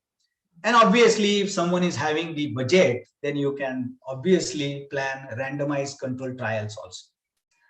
We do have the several national, international publications based on these observational studies. So one cannot underestimate the value of right documentation at right time. So proprietary formulations of Ayurveda Rasayani, which has been developed through the consistent use or the consistent observations in clinic first, and then taken to Rasayani for the mass production. And it's designed based on the evidence and efficacy on most successful formulations in clinical practice. In short, this is the real world evidence. Epidemiological studies, I don't want to go into the theoretical part of research. I know that all the colleges are well versed with these kind of things, so I want to move a little faster. The pharmacoepidemiology is very important. It can be utilized for drug utilization of Rasaushadhis, pharmacoeconomics, adverse drug reactions, new chemical entities, NCEs. Our country has not given a single NCE to the world. We have not given a single new drug to the world. So it's a green field. Rasashastra is a gold mine for that. And large scale multicentric safety studies which are needed especially for Rasashastra. Why this is needed? We all know what JAMA did to Ayurveda. We all know, especially seniors. One article in so-called most reputed journal in United States taken Ayurveda as a science 50 years back. One article. N number of Vaidyas, including me, hundreds of Vaidyas, including us, sent letters, reminders to JAMA that this is not true. Not a single has been taken seriously, not published. Why? Because they are far ahead than what we are thinking of. So the time is we have to be far ahead than where the world is. And that's why, and that's how we can use Rasashastra, because it is far ahead science than anybody is envisaging today. So the best way to answer these allegations is research based on systematic documentation and real world evidence on safety. We have patients who have consumed 25 years everyday mercury, 25 years everyday consumption of mercury, and we haven't seen a single adverse drug reaction. We haven't seen a CBC derange. We haven't seen LFTs derange, RFTs derange. We didn't see any myelosuppression. This is not one case, but we have thousands of cases. Data is in front of us. So clinical studies are most important to generate the high level of incidence for safety, toxicity, and efficacy as well. Another aspect is research on Rasashastra fundamentals. There are a lot of fundamentals. I don't want to go into the details of because there are so many fundamentals. But I must focus on there are specific, other than Arsha Granthas, there are specific fundamentals of Rasashastra. Very less research has been taken place on Rasashastra fundamentals, which is a big gap. Till date, people are asking us how it is working. What is the mechanism of action? Of course, we can explain it very well through our science, but maybe sometimes people need it from the current science language also. It's possible. Definitely it is possible. So there is a scope to work on the fundamentals. And naturally, once these fundamentals are known or explored, it is nonetheless than a Nobel Prize, and it is going to revolutionize the pharmaceutical industry. So the applications of research in clinical practice, what we have done, that as I said that we are working in the field of chronic and critical illnesses only last 25 plus years, kept the data very critically. And this is how the formulations have been developed. It's not that we have seen the literature search, we have done the literature search, what is working on Prameha, what is working on Rudrog, what is working on Amwat, and the statistically evident materials have been taken further, mixed it well, and drugs are developed. It's not the way how the drugs are being developed. For the drug development, we have to know that what are the Samprapti Ghataka in today's world. So all the categories of research mentioned above ultimately leads towards the development of evidence-based, most effective therapeutics. What we have done, what we are doing, why we are doing this, to cater the unmet medical needs. Because today's world, the nature of diseases evolved is changing. Changes in social structure leading to new challenges. And we are never treating, we are hardly treating 90% of our patients we are treating are consuming some or the other allopathic medicine. So what these allopathic medicine are doing, are they interfering in the Samprapti in an antagonistic way, in a synergistic way? How shall I understand these nitty-gritties? Because these are very thin lines in clinical practice. And this is how, based on this understanding, the formulations have been developed, and successfully it is being used by all over Vaidyas all over the country and even abroad. With great confidence, we can say that the Rasaushadhi has a great potential to fulfill the unmet needs, and where we can provide the customized formulations. And every time, everything what we are saying should be backed up by data and high quality research as well. This all we know that how the new drugs have been discovered. It takes 15 years, 1.3 to 1.5, if not less, $1 billion to develop one drug. And no one knows that for how many years that drugs can be there in the market. There is always a fear or a challenge of being obsolete. Literature search, standardization, in vitro, in vivo, preclinical studies, safety, then well-structured clinical trials, post-marketing surveillance, and real-world evidence.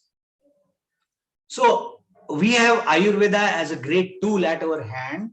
Why not to go with the real-world evidence, what the data says? What real-world evidence is saying, and are we enough today's needs?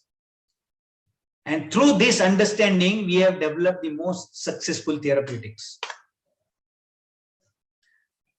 So our experience in developing these therapeutics, we have more than 60 therapeutics and more than 110 therapy areas where we have catered the unmet medical challenges. The range of Rasayana for chronic and critical illnesses, as we know that we have this formulation development process is always going on. We have a full-fledged DSIR approved facility. We have a team of multidisciplinary scientists. We have cell biologists, top-notch in the country. We have physicists, top-notch in the country. We have the best chemists in the country. We have tie-ups with multinational organizations. We have tie-up with a lot of international societies, universities, and scientists across the world to understand what is exactly happening when we make the medicine.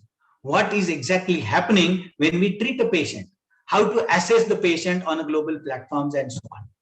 And by going through this serious and extreme process, we have developed a range of products. Then only we can confidently say that yes, we can take care of cancer. We can take care of liver cirrhosis for patients asking for the liver transplant. Our country can't afford it. Our society can't afford it. Do we have this solution? Do we have the alternative to that? The answer is yes, through Ayurveda, through Rasashastra, through Rasayanas. Each product is developed in the range of Rasayanas based on the systematic research, optimized as per the observation, systemic data, and the assessment of clinic patients. Rasayu acknowledge the success of these Rasayana to application of traditional wisdom of Rasashastra coupled by scientific research too. As we are only in the unmet medical needs, this is how we cater these needs by the combination of what our Rasagranthas are saying, what patients are expecting from us, what are the gaps, how can we use the best and optimum use of the modern technology without harming the principles of Ayurveda, and convert this into a successful therapy with unmatched safety. So how do we go? So recently we all know we are facing a situation of COVID last 2 years, and this was never before opportunity for our science, I personally believe. So what we have done the literature search to understand the COVID pathophysiology from modern medicine, because we don't know, this is a new disease. So we have a research team. Every day at 10 o'clock in the morning, I used to have all over the world reports on my table that this is the new research, this is the new publication on COVID. This I am talking about around February and March 2020, when this new challenge has been introduced to the world and India. Then we started on the simultaneously about what our science is saying. So literature through our text. Again, we went back to the modern sciences, technologies, modern research. Are there any research studies done on antiviral properties of Ayurveda Rasaushadhis? Are there any antiviral studies done? There are many, but obviously nothing was done on coronavirus as such. I can proudly mention that we are the only in the country who have used our Rasayan on novel coronavirus in government laboratory, and the virus is killed. The viability is reduced. It is a different story that how it has been taken further for the development. It's not easy to do new drugs in our country, by the way. But we didn't stop. We started with the another alternative path, randomized placebo-controlled double-blind clinical trial. That is what everybody is asking us to do. And we are again proud to say that we have demonstrated the statistically significant reduction in the inflammatory markers. We are still using that Rasayana. It is called as Pranavir Rasayana. More than 2,000 patients used it prophylactically. More than 1,000 patients we have used it when they are COVID positive. We didn't find hardly deaths, except or barring few patients at ICU. And we have kept a very critical data. We have analyzed the data of mortality also, which is a need of the hour. I still strongly suggest that instead of doing research on multiple ways. Let us do the statistics of mortality in our country. It will give, or it will throw a lot of light on what the science is, what the research is, what Ayurveda is doing, what modern science is doing, and what society is expecting. We have used more than 500,000 capsules of this antiviral formulation is being used by patients with extreme safety. I'll stop and we are moving to the end of the presentation. This is a great need, great global need, diabetic retinopathy. लग्न कधी करतो तू सांगत आहे ना April महिन्यात माझं लग्न आहे म्हणून Kindly, please mute the mics, please. Host can mute please mute the mics. So thank you so much. So the diabetic retinopathy, which is a big problem all over the world, in our country also. Our research always start. I came from a village. I have seen the pain at village area.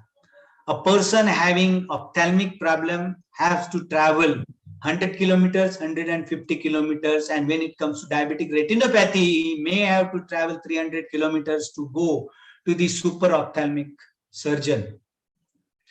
This is the pain our nationals, our citizens are going through. Ayurveda is most of the time providing oral medicines. Can we cater this need something through oral medication? Can we simplify this therapy? Can we bring it to the humanity? The thought started from this challenge. We did the whole research. What is the diabetic retinopathy? Detailed literature, understanding the diabetic retinopathy. What are the clinical and critical gaps in diabetic retinopathy? What is the unmet need of retinopathic patient? Considering all this as a whole, we planned certain studies. Let us see the anti-angiogenic properties of our medicine in YSM model. We did it. It was fantastic. But I was thinking that no, this is not. Even though the study found to be fruitful, the study was positive, I was not jumping. Though our scientists were jumping. Oh, this is a great thing. Our product is exactly working as Avastin, which is being used successfully clinically.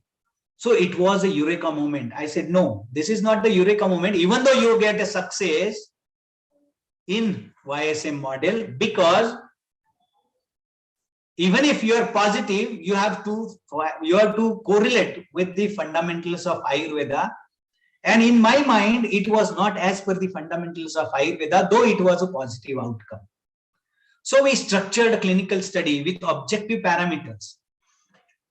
These studies have been done in a very controlled manner, done by the vitreoretinal surgeon, not by any Ayurvedic Vaidya. Assessment was done by the globally acceptable parameters, by OCT scans, FFA, all the latest technologies we have used to assess the efficacy. And with a great pride of Rasashastra and Ayurveda, I can definitely say that we have developed the Rasashastra based oral formulation which can revolutionize the therapeutics of diabetic retinopathy. Patients who have consumed this drug didn't require the intravitreal injection. Patient travel 100 kilometers. He can take this medicine at home and he can see the world.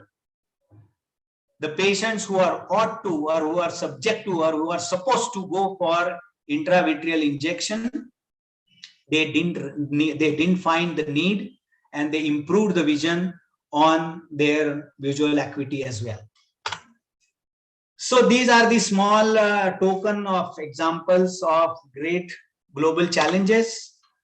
These are the small things where I can tell you that with the help of our work abroad in European Union, United States, Gulf area, and with a lot of learning, in addition to our Vaidyas, our gurus, our friends, and the translational scientists. We are taking great help from everybody. Rasayu group has published more than 10 manuscripts or abstracts in peer-reviewed journals, which are of the great international repute. And all our international publications or presentations are based on Rasaushadis. This is very, very important. Nowadays, people talking Ayurveda more is a herbal science. No, when you talk about Ayurveda, it's Ayurveda as a whole. We don't want to talk about anything which is not getting resistance. No, we want to talk anything and everything which is mentioned under Ayurveda. This is a big list of peer-reviewed scientific publications of our group. We have a great doctors, Vaidyas, scientists working with us. It is presented in Chicago, in US, Maryland in US, then Society of Integrative Oncology, then European Society of Medical Oncology, which is the topmost #1 platform in oncology in entire Europe. Then similar to Europe, this is the Korean Society of Medical Oncology, which is one of the biggest organization in Asia, which is working under the guidance of American Society of Clinical Oncologists, ASCO. Then we have the another publication at Multinational Association for Supportive Care Masks in Canada. All these publications are based on Rasaushadis and either on cancer or something critical other than cancer. Then lately we have got this, again we have this publication on CASMO. American Association for Cancer Research is the biggest association which is working and advising all over the world oncologists how the research is being conducted, and they are the guide for oncologists for the latest cancer research. And I'm proud to say that Rasayu group is the only group which has reached to these levels of hardcore allopathic topmost position. Again, the European Multidisciplinary Urological Congress. We have seen the publication through our ISMO, which is being published in the Annals of Oncology, having the impact factor more than 18. So, in order to conclude the important points to be considered in research design, this is a takeaway message I may say today. Basic differences between Ayurveda and modern science should be considered when designing the research protocols. Otherwise, we will spend 50 years another, 60, 70 another years, thousands of crores on research in Ayurveda, and still will struggle to prove Ayurveda as a science. So understand the difference. Appropriate changes in regulatory review. We have to help regulators to understand there is a fundamental differences in both the sciences, and then you consider this while approving our drugs. Ayurvedic endpoints should always be considered. For example, I think hundreds of research projects must be going on and completed on Ayurvedic drugs. Say, take an example of diabetes. If we take the diabetes for research and take the major criteria as a blood sugar management or HbA1c, it is not going to help Ayurveda at all. You think that how patients are reacting. You observe what are the clinical benefits patients are getting. This can be a secondary endpoint, but this cannot be the first decision-making endpoint whether the Ayurvedic drug is anti-diabetic or not. No. This is a fun we are making of Ayurveda. This is neither a research nor Ayurveda, nor even modern science. Can any modern scientist drug is developing on the basis of Tridoshas? Have you heard about this anywhere, anytime before? Then why we are taking this model for the development? And the most important thing is that Ayurveda as a standalone therapy should be researched. Within the ethical considerations, I do agree. This viewpoint to evaluate Ayurveda as a supportive therapy all the time to conventional care is one of the biggest hurdle in the development of Ayurveda as a standalone therapy. We can vouch on this.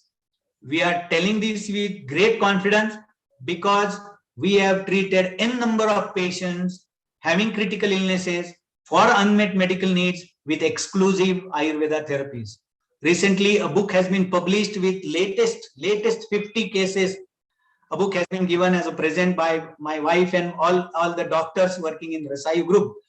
And those cases, 30 of those cases are only cancer cases, 20 non-cancerous but critical illnesses having no hopes for their life, no hopes for their illness. Those cases, and they are monitored as per the global parameters. So efficacy has been monitored as per global parameters, but the diagnosis, the treatment are only Ayurvedic drugs, exclusive Rasashastra medicines. Obviously, safety assessment should be important objective in all Rasashastra medicines, because if you do not prepare Rasashastra medicine in a meticulous manner, you are likely to face side effects. It's not the problem of a science, but it's the problem or the mishandling, inappropriate handling by our manufacturers. It is never the problem of a science, because our science is an eternal science. So thank you so much, organizers. I'm sorry I have taken a lot of your time, though it was late, for your patient hearing and giving me this opportunity to talk in front of you. Thanks indeed. Thank you, sir. Thank you for the great session. Your kind presence not only attracted a great strength of participants, but also kept everyone amused with your deep insights on the subject of your talk. We are glad to welcome Dr. Ganga Prasad Asore sir, MUHS representative, Dr. Pradeep Avle sir, in charge of Ayush Vibhag, MUHS. I would like to request Dr. Amit Firke sir, Associate Professor, Rasashastra and Vaishajya Kalpana Department, to introduce our moderator for our second session. Thank you, Dr. Swapnali Over to ma'am. you, sir. Thank you, Dr. Bhandare sir, for enlightening lecture on advanced research in Rasaushadhi. Now, I will introduce our second moderator, Dr. Prasanna Mathur sir. Sir has done his MD in Rasashastra, MBA in Clinical Research Management. He is postgraduate diploma in Pharmaceutical Management. He has also pursued certificate course in IPR. He has done many clinical projects as principal investigator, along with many different biolabs, and his work is many research the field of Rasashastra, and still he is working. I feel pleasure to share his achievement as Indian Glory Award 2021 for Innovation and Research in Ayurvedic field, Dr. J.K. Patel Memorable Award for Academic Excellence 2021, Special Recognition Award from Entrepreneur Development Cell, Parul University, Gujarat. Sir has published many research articles in Rio Journal, also has presented more than 20 papers in national and international seminar. He is mentoring 6 students, innovation and startup funded by government of Gujarat. Sir is member of board of research study in Faculty of Ayurveda in Parul University. Presently, Dr. Prasanna sir is working as a professor and HOD in Department of Rasashastra and Vaishajya Kalpana, Parul Institute of Ayurvedic and Research. Welcome, sir. I hand over to you for our second moderation. Thank you, sir. Thank you very much. I think I'm audible. Yes, sir. Hello. Yes, okay, sir. Thank you. Namaste to all. First of all, I congratulate the Rasaanusandhan team for organizing such a very feast full of knowledge. And whenever Bhandare sir is there, it is always my, what to say, I used to make all my this thing to free, because every time we used to hear him, always he give fiery thoughts to younger researchers. And I, with his, what you say, speech only when I attended in 2010, 2012. That has provoked me to take some animal experiment in vivo and in vitro studies. And as Bendale sir rightly mentioned, that it is a need that we had to come with evidence based, because as I am the advisor for the patent filing of Ayurvedic medicines, even in the Rasaanusandhan medicines, even I am facing a lot of things as we don't have a documentation. And when it is comes to documentation, again, as sir mentioned, it is not a mere a simple documentation which is made on the contrary part of the modern science. It requires that if we are saying Vasanta Kusumakar Ras, the Vasanta Kusumakar Ras should be evaluated in Prameha or Madhumeha or Mutravikar. Or if I am saying Tribhuvan Kirti Ras, the Tribhuvan Kirti Ras should be studied in Sannipata Jwar or Vishama Jwar, like that. But it is not happening today. But it is a need, as Bendale sir said, it is a need that everyone should work with the basic principles of Ayurveda. Just I will give one example, which I am working now. That there is a one opportunity, means the budding trend is there in the omics school, omics tools we are saying. In that omics school tools, we are using metabolomics, where we are coming across with the kinetic and dynamic efficacy of our study by in vivo and in vitro studies. And we are having a proteomic assessment, the other metabolic assessment, the genomics assessment. So these are all are the contrary parts which we are including to establish our science in a present global acceptance. And just to speak an example, that we come across with some of the preparations called Drava. So these Dravakas are not newer things for Rasastrians, but these are very old trend where Rasa Dravanas are mentioned. For example, we are having Suvarna Dravana, Rajata Dravana, Tuttha Dravaka, like that. There are many preparations we are having, but we are not using them in a practice, because it is a fearful, always it is a fear that if I use, there may be any problem or there may be any toxic effect. So, and many of us are preparing, what do you say, Swarna Bindu by using Swarna Bhasma or Swarna Arka, etc. But when you go with the rationality of the Suvarna, it cannot get mixed with honey or ghee, then it is always become a challenge to say that whatever I'm giving Swarna Bindu, it is going to be worthful. So for that purpose, there is a traditional method is prepared by using the Suvarna is made into Suvarna Drava, or you can say the liquid state of Suvarna is obtained, and that is mixed with the ghee and honey, and then it is given for the patient or the children to evaluate the metabolomics of the Suvarna Prasha in that children. And it has given a very wonderful result compared to just Suvarna Bhasma adding and mixing it with. Why I'm saying this? Because there are some of the factors, or there are some of the theories which are already exist in our Rasa texts, or you can say our acharyas, means ancient treasure, we can say. So those ancient treasure to be discussed with the personality like Dikshit sir, because he is, although he is basic principle person, but he is showing a lot of interest towards the Rasa practice.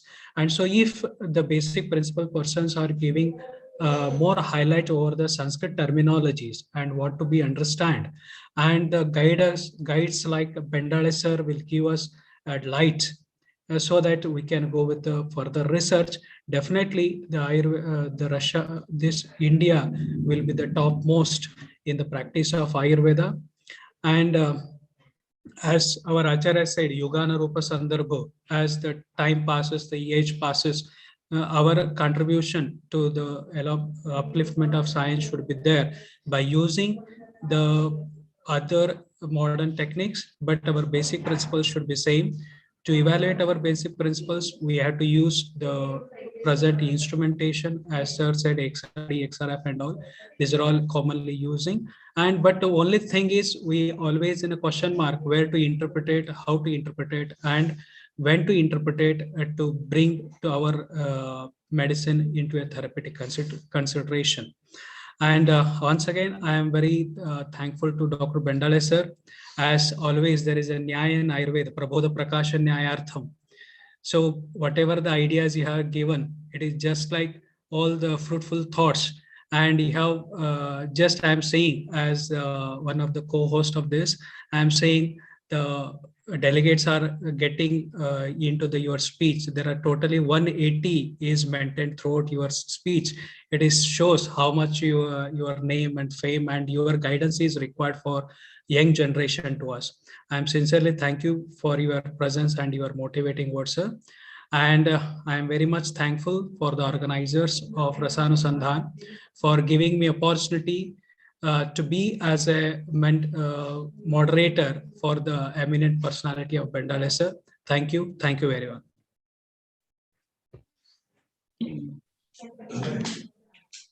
Thank you, sir. Thank you for elaborating the topic in the simplest way. So we have received few questions. With your permission, can we move ahead for the questions? Yes, please. So first question is, kindly discuss about reverse pharmacology. Reverse pharmacology is the term which is generally seen that it should be used for Ayurveda. But I think better than that, we must, as I already elaborated, we must follow that principle because anyway we are Vaidyas, anyway we are treating patients. We have just to do the simple thing, keep the documentation, use the best produced reproducible medicines, then only we get the reproducible data. We don't have to reinvent the wheel at all. Pharmacology using our medicines on animal models, it is taking Ayurveda backward instead of forward. When we want to see something which we don't know, then only we can use animal models. Then you can call it as reverse pharmacology. The answer is, if it is useful or not, yes, it is useful. The extent of usefulness may not be more than 20% at all.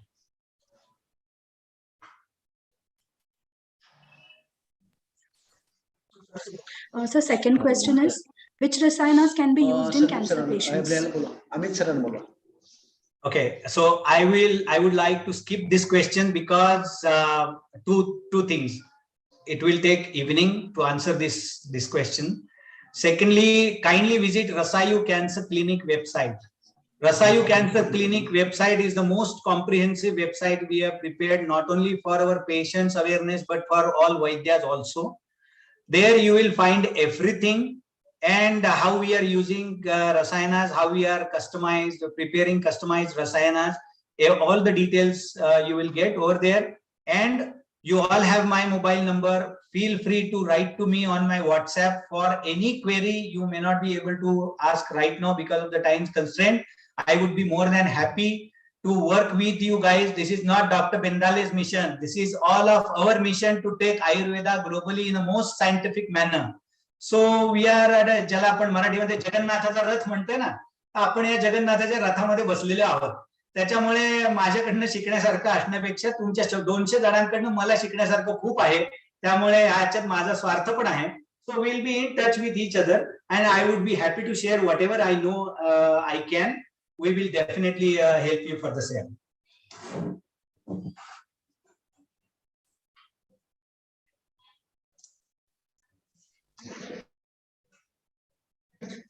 Thank you, sir. Now I would request Dr. Ganga Prasad Asore, sir, MUHS representative, to please share your views regarding the webinar.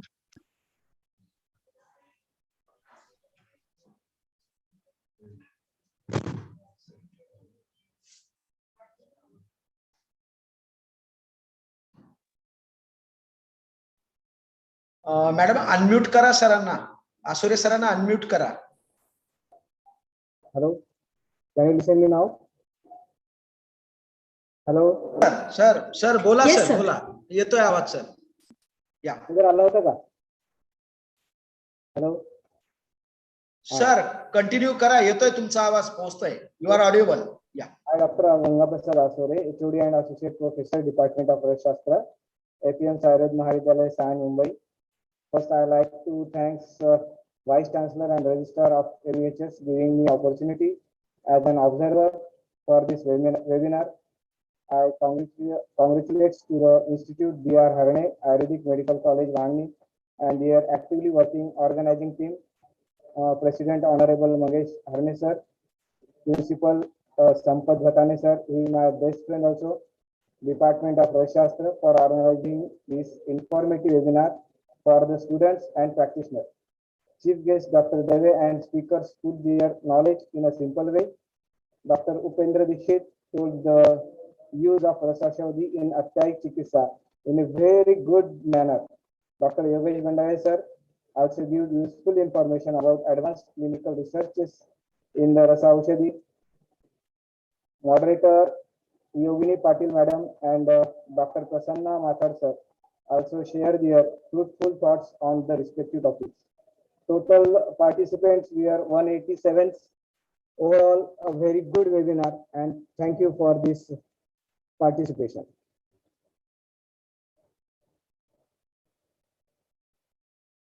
Thank you very much.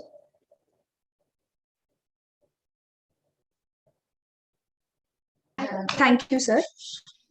Now I would request Dr. Pradeep Avle sir in your views. नमस्ते. माझा आवाज येतोय? येतोय sir आवाज. हा, मला वाटतं की मराठीत बोललेलं सर्वांना समजेल असं वाटतंय. असं कोण नाही की पूर्ण पार्टिसिपेंट बघितले सर्वांना मराठी समजेल. आणि मला येस, आणि मला मनापासून जे बोलायचं आहे सर्वांना पोहोचेल. सॉरी, मी थोडस उशिरा जॉईन झालो भताने आणि कार्यक्रमाला जॉईन होण्याच्या उशीर झाल्याबद्दल क्षमस्व. भेंडाळे सरांना ऐकणं नेहमीच फार आनंददायी असतं नॉलेज अपडेशनच्या बाबतीत. आपल्याकडं वैद्य लोकांचं आदर्श कसा असावा, मला वाटतं की रसशास्त्र नाही तर संपूर्ण आयुर्वेद क्षेत्रातील वैद्यांना सर एक आदर्श व्यक्तिमत्व आहेत. त्यांनी फक्त पुणे आणि महाराष्ट्र नाही तर जगभरामध्ये त्यांनी त्यांच्या कामाचा ठसा उमटलेला आहे आणि आपलं शास्त्र सर्वदूर पसरवलेलं आहे. आजच्या ह्या कार्यक्रमात मी जर ऐकत होतो तर 2-3 गोष्टी मला सांगाव्याशा वाटतात. त्यातलं एक मगाशी प्रश्न होता रिव्हर्स फार्मॅकॉलॉजी बाबतचा. तर आपल्याला कन्व्हेन्शनल फार्मॅकॉलॉजी माहिती आहे की मॉलिक्यूल पासून तो ड्रग कॅन्डिडेट बनतो, कॅन्डिडेट पासून मग प्री क्लिनिकल स्टडी होतात, प्री क्लिनिकल स्टडी झालं की मग फेज 1, फेज 2, फेज 3 आणि पोस्ट मार्केटिंग सर्व्हिलन्सला आपण फेज 4 स्टडी म्हणतो. असा हा एक मोठा एक प्रवास आहे. जवळपास जर आपण एखाद्या फार्मास्युटिकल कंपनीचा विचार केला तर त्याला एक 13 ते 14 वर्ष लागतात की नवीन ड्रग येण्यासाठी आणि मिलियन्स आणि ट्रिलियन्स पैसे लागतात आणि ॲनिमल स्टडीज लागणारे भरपूर इन्फ्रास्ट्रक्चर लागतं, त्यानंतर ट्रेन मॅन पॉवर लागतो. ह्या सगळ्या गोष्टी करून समजा आपण 2000ला एखाद ड्रग नवीन सुरू केलं आणि ते 15 पर्यंत तयार झालं आणि सध्या सिच्युएशन इतकी हॉस्टाईल आहे की एवढं सगळं करून त्यामध्ये एका सिंगल पेशंटला जर त्याचा ॲडव्हर्स ड्रग रिॲक्शन रिपोर्टेड झालं तर इतक्या लोकांचे केलेले श्रम आहेत, पैसा आहे, इन्फ्रास्ट्रक्चर, हे सगळं वाया जातं आणि त्या कंपनीचा कोणाला तोटा हे बघता ते ड्रग बाजारातून विड्रॉल करावं लागतं. ही सध्याची स्थिती आहे. तर यामुळे जर बघितलं तर मागच्या 20 वर्षामध्ये कुठलंही नवीन ड्रग कुठलं येत नाही आहे. एक सर्वांनी बघा, कारण कुठल्याही कंपनीला पोस्ट मार्केटिंग सर्व्हेलन्स नंतर नवीन ड्रग तयार करण्यासाठी जे काही इन्व्हेस्ट आहे, त्यामुळे आता कुणी नवीन ड्रगच्या मागे जाऊ शकत नाही, कारण त्यांना नवीन ड्रग तयार करणं हे फार कॉस्टली झालेलं आहे. त्यापेक्षा काय आहे, मग हिथं आपलं स्ट्रेंथ आहे. तर हिथं सर्व लोक आता सेफ असणारी कुठली सिस्टीम आहे तर त्यामधले आयुष सिस्टीम जसे त्यामध्ये लोक आपल्याकडे वळत आहेत. जसं सर मगाशी म्हटले की कोविड सिच्युएशन ही आपल्यासाठी गोल्डन अपॉर्च्युनिटी आहे. ती तशी गोल्डन अपॉर्च्युनिटी नेहमीच आहे आपल्याकडं, की सध्या संपूर्ण मॉडर्न मेडिसिनच्या ज्या फार्मास्युटिकल कंपन्या आहेत त्या आयुर्वेदाकडे बघतायत किंवा युनानीकडे बघतायत, होमिओपॅथीकडे बघतायत की यांच्याकडे काहीतरी आपल्याला फॉर्म्युलेशन मिळेल. तर त्या दृष्टीनं येस, कोरोनामध्ये आहेच, कारण आपल्याकडं एक नेमकं त्यांना जे हवं आहे की नवीनचे सेफ मटेरियल आहे ते फक्त आपल्याकडेच मिळणार. त्यामुळं ह्या सर्व प्रोसेसमध्ये जर गेलो तर आपल्या जवळपास स्वातंत्र्य झाल्यापासून इतक्या वर्षापासून असं आपण जर म्हटलं की असे किती ड्रग आहेत आपल्याकडे की आयुर्वेदाच्या ह्या कन्व्हेन्शनल फार्मॅकॉलॉजीच्या दृष्टीने आपण तयार केलं तर फार कमी आपल्याला औषध तशी आहे. तर यासाठी दुसरा एक पर्याय आहे की जो झालं की रिव्हर्स फार्मॅकॉलॉजीचा, म्हणजे मॉलिक्यूल पासून सुरू झालेली प्रोसेस ही ड्रग तयार होण्यापर्यंतची सगळा प्रवास आहे, तो जर आपण उलटा केला, म्हणजे जसं समजा की आपल्याकडे आता सध्या आरोग्यवर्धिनी आपल्याकडे अवेलेबल आहे, आपण फेज 4 मध्ये आहे. फेज 4 मध्ये आपल्याकडे ऑलरेडी ड्रग अवेलेबल आहे, त्याचं आपण फेज 3 करायचं आहे. त्याच्यानंतर फेज 2 करायचं. मग फेज 1 म्हणजेच आणि त्याच्या आधी मॅन्युअल स्टडी म्हणजे आपल्या क्लिनिकल स्टडी डेटाचा पहिल्यांदा डॉक्युमेंट करायचं. डॉक्युमेंट करून मग त्यांचं कॉझॅलिटी ही नंतर उलटं बघत जायचं आहे. तिथं कॉझॅलिटी बघून मग ड्रग तयार होतं. आपल्याकडे इथं रिव्हर्स फार्मॅकोलॉजीमध्ये काय आहे की आपल्याकडे आयुर्वेदामध्ये हजारो औषधी वनस्पती आहेत, फॉर्म्युलेशन आहेत, म्हणजे औषधी आहेत आणि हर्ब मिनरल प्रिपरेशन पण आहेत. हे सर्वांचं काय केलं पाहिजे आपण त्यांचं डॉक्युमेंट करून मग उलट त्यांच्या सेल लेवलला काय करतोय हा जो उलटा प्रवास आहे. म्हणजे फेज आता सध्या आपल्याकडे जे आपण औषधं डायरेक्ट वापरतोय ती सगळी औषधं आपल्या ऋषी मुनींनी आपल्या आचार्यांनी ते त्यांच्या ज्ञानाच्या आधाराने तयार केलेलं मटेरियल आहे. ते आपण फक्त उलट्या पद्धतीनं आपल्या मॉडर्न भाषेमध्ये आपल्याला फक्त सांगायचं आहे. ही जी प्रोसेस आहे ती रिव्हर्स फार्मॅकोलॉजी ही आपल्यासाठी का उपयोगाची आहे तर हिला फार कमी वेळ लागतोय. जे कमीत कमी वेळामध्ये आपल्याला काय होतं की ते ड्रग आपण प्रूव्ह करू शकतो की ते सेफ आहे. तर ह्यासाठी करावं काय लागणार आहे तर एक आरोग्यवर्धिनी जर औषध म्हटलं तर सगळ्या लोकांनी आरोग्यवर्धिनी वापरली आणि समजा आपण कुष्ठामध्ये वापरले असेल तर त्याचं डॉक्युमेंट करणं गरजेचं आहे. तर ज्यावेळेस असं होईल की 1 करोड लोकांच्याकडे डेटा आहे की आरोग्यवर्धिनी ही कुष्ठाचे आपले काही वेगळे 18 प्रकार आहेत त्यामध्ये वापरलेले आहेत.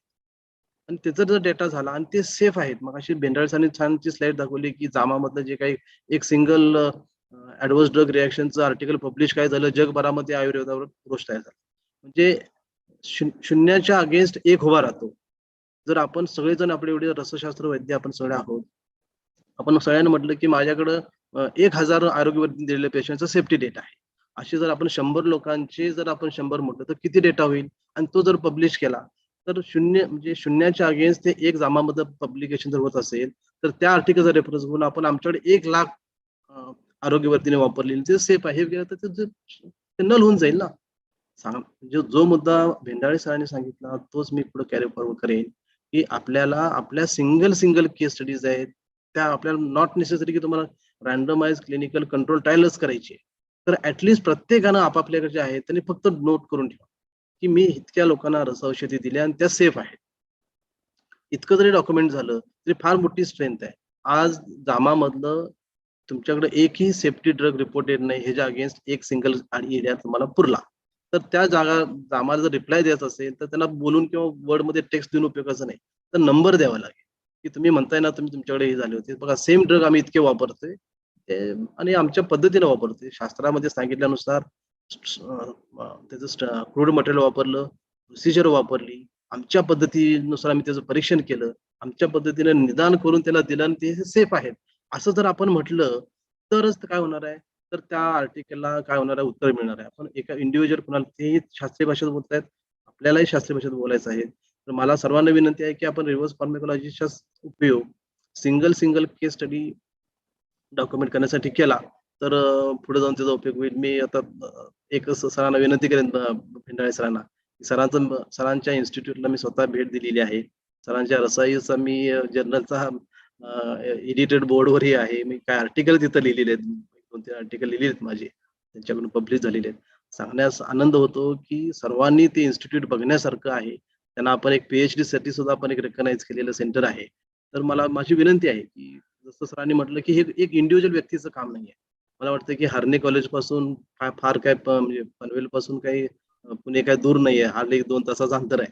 तर त्या ठिकाणी त्या 2 विभागाने एकत्र येऊन एक कोलॅबोरेटिव्ह रिसर्च प्रोजेक्ट जरी केला तरी तो सर्वांसाठी तेव्हा वाटतं म्हणजे त्यात आम्ही विद्यापीठ म्हणून तुम्हाला काय करू सहकार्य करू. मला विनंती इतकीच करायची आहे की ऍटलिस्ट आता फार मोठं काही सरांच्याकडे जे काही स्टेट ऑफ आर्ट इन्फ्रास्ट्रक्चर मला सांगायला आनंद होतो.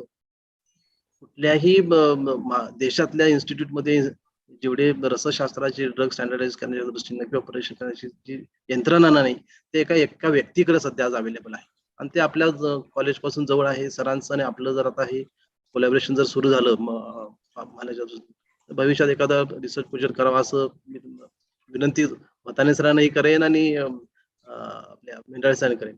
तत्पूर्वी एक माझा स्वार्थ म्हणजे माझा म्हणून विद्यापीठाचा स्वार्थ म्हणून काय आहे तर विद्यापीठाची स्थापना ही ज्ञानाची निर्मिती जपणूक आणि प्रसार करण्यासाठी झालेली आहे. तर आपण काय करू की एक कॅन्सर हा आजार जर आपण करायचं म्हटलं तो घेऊन ज्याच्याकडं रसौषधीने ज्यांनी कॅन्सर तयार केलेले आहेत अशा सर्व लोकांचे काय करूया आपण एक त्याचा क्लिनिकल डेटाबेस केस स्टडीचा करूया जर ह्यात कोण जर व्हॉलेंटियर होणार असतील तर मी भताने सरांना व्हॉलेंटियर करायला सांगतो. आपल्या कॉलेजनं पुढाकार घेऊया, आपण लीड म्हणून सरांना घेऊया की जेव्हा कॅन्सरचे कुठले कॅन्सरचे पेशंट, तो मग ल्युकेमिया असेल तर कुठलाही कॅन्सर असेल, कॅन्सरमध्ये रसौषधीने ट्रीट केलेले ज्यांच्याकडे काही केसेस आहेत त्याचा एक आपण एक केस रेकॉर्ड फॉर्म तयार करून, त्याचा एक गुगल फॉर्म तयार करून आपण एक तयार करू आणि त्याचा एक डेटाबेस बनवूया आपल्याला. त्यामुळे आपल्याला ट्रेंड समजेल की कॅन्सरमध्ये एखादी नॉट नेसेसरी की रसौषधी म्हणून सुरुवातीला आपण रसौषधी म्हणून आपण ही, कारण विषय हा रसौषधीचा आहे, तर त्याला आपण सुरुवात करू. नंतर मग कोणाचा एखादा बाकी कुठला हर्बल मेडिसिन जरी असेल तर आपल्या लक्षात येईल की बाबा कुठल्या प्रकारच्या कॅन्सरमध्ये कुठल्या प्रकारचे रसौषधी काम करतायत, काय डोसमध्ये काम करतायत हे आपल्याला समजेल. त्याच्यामध्ये आपण केअर गाईडलाईन जे आहेत, मला वाटतं सर्वांना रिसर्च चर्चा याबद्दल माहिती आहे, तर तुम्ही त्या गाईडलाईनच्या अनुषंगानं काय करा, सगळं फॉलो घेऊन त्या रिपोर्टिंग करायचं. आम्ही केस रेकॉर्ड फॉर्म तुम्हाला तयार करून देतो की तुम्ही सर्वांनी फक्त काय करा, आम्हाला सहकार्य करा, तुमच्याकडे जेवढ्या काय केस स्टडीज असतील त्यामध्ये एंटर करा. मी ऑर्गनायझरचा 1 मिनिटाचा वेळ घेतो आणि माझी स्क्रीन शेअर करायची एक परमिशन घेतो. तर मला माझं जर मिळालं तर 1-2 गोष्टी मला दाखवायच्या आहेत. बताने सर माझी स्क्रीन शेअर करता येईल सर? येस सर, करता येईल. अमित सर, सर तुम्ही को होस्ट आहात, तर तुम्ही करू शेअर का मग? करू शकता. हा, सर. को हो, होस्ट सर. आहात.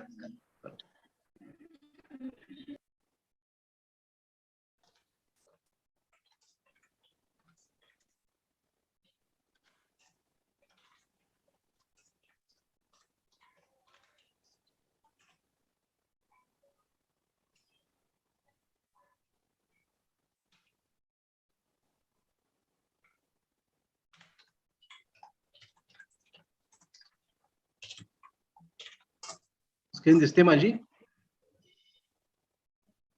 या दिसते. हो सर.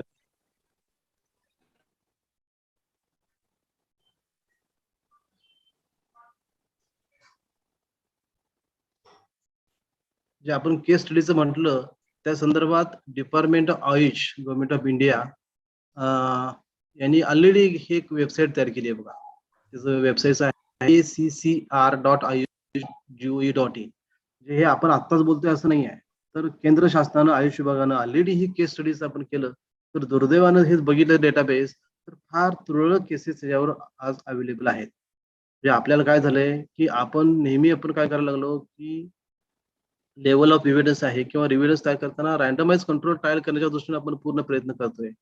तर केस स्टडीजचा कितपत फायदा आहे हे आपल्या केंद्र शासनाने ऑलरेडी ओळखलेलं आहे आणि तिथं त्यांनी हा प्लॅटफॉर्म ओपन केलाय. मी ह्या प्लॅटफॉर्मच्या पुढे जाऊन आता काय म्हणतोय की ह्यामध्ये जे काही आपण केस स्टडी घेणार आहोत किंवा केसेस घेणार आहोत ह्याचं डिस्क्रिप्शन पूर्ण कसं असावं आयुर्वेदिक परिभाषेमध्ये घेऊया आपण. आयुर्वेदिक परिभाषेमध्ये घेतलेले जे काही सगळे हे आहेत, जे पेशंटचं त्यांचे सिम्पटम्स काय आहेत आणि बीपी किती आहे आणि पल्स किती आहे हे तर आपल्याला गरजेचं आहेच आहे पॉइंटेड डॉक्युमेंट. किंवा त्याच्याही पेक्षा आयुर्वेदाच्या अष्टविध परीक्षा असेल, दशविध परीक्षा असेल, त्या परीक्षा करून आयुर्वेदिक परिभाषेमध्ये त्याचं निदान करून कॅन्सरच असेल त्याला मग काय म्हणायचं कंसात लिहून टाकू त्याला, आम्ही असं म्हणतो. मग हे ठरवण्यासाठी सुद्धा त्या मिनिस्ट्री ऑफ आयुषने एक पोर्टल सुरू केलेलं आहे. त्याचं नाव आहे नमस्ते पोर्टल. मला काय सांगतो की आपण जेव्हा केस स्टडी आपल्या रेकॉर्ड करू त्यावेळेला आपण रेकॉर्ड करताना आपल्या केस स्टडीमध्ये त्याचं डिसीजचं नाव घेताना उगाच आपण कॅन्सर म्हणून घेऊ नये किंवा तर काय करावं, तर ह्या मध्ये दिलेलं जे काय आपल्या हे आहेत डिसीजची नावं आहेत त्या डिसीजच्या नावाला त्यांनी कोडिंग केलेलं आहे. जसं इंटरनॅशनल क्लासिफिकेशन ऑफ डिसीज आहे ICD 1011 आता इथे WHO आहे, तसंच आपल्या मिनिस्ट्री ऑफ आयुषनं आयुर्वेदिक परिभाषेतले सगळे आता ज्वर असेल किंवा सनिपथिक ज्वर आहे किंवा कामला आहे, पांडू आहे, या प्रत्येक डिसीजला त्यांनी काय केलेलं आहे कोडिंग केलेलं आहे. म्हणजे आपल्याला जर आपलं शास्त्र हे इंटरनॅशनल लेवलला नेऊन साध्य करायचं असेल तर आपण आपल्या अथॉरिटीने जे आपल्याला गाईडलाईन दिलेलं आहे त्याला आपण फॉलो करूया. कारण आपण जर हे वापरलं नाही, आजही आपण म्हटलं पांडू म्हटलं की कुणाला समजतं, जगभरात कुणाला समजत नाहीये. तर आपण काय करावं की ज्या टर्मिनॉलॉजी आपल्याला मिनिस्ट्री ऑफ आपल्याला दिलेली आहेत, मी तुमच्या समोर ट्राय करतो बघा. स्टँडर्ड टर्मिनॉलॉजी त्यांनी आपल्याला डिस्प्ले केलेली आहेत. मॉर्बिडिटी कोड्स दिलेले आहेत, आयुर्वेदाचे आहेत.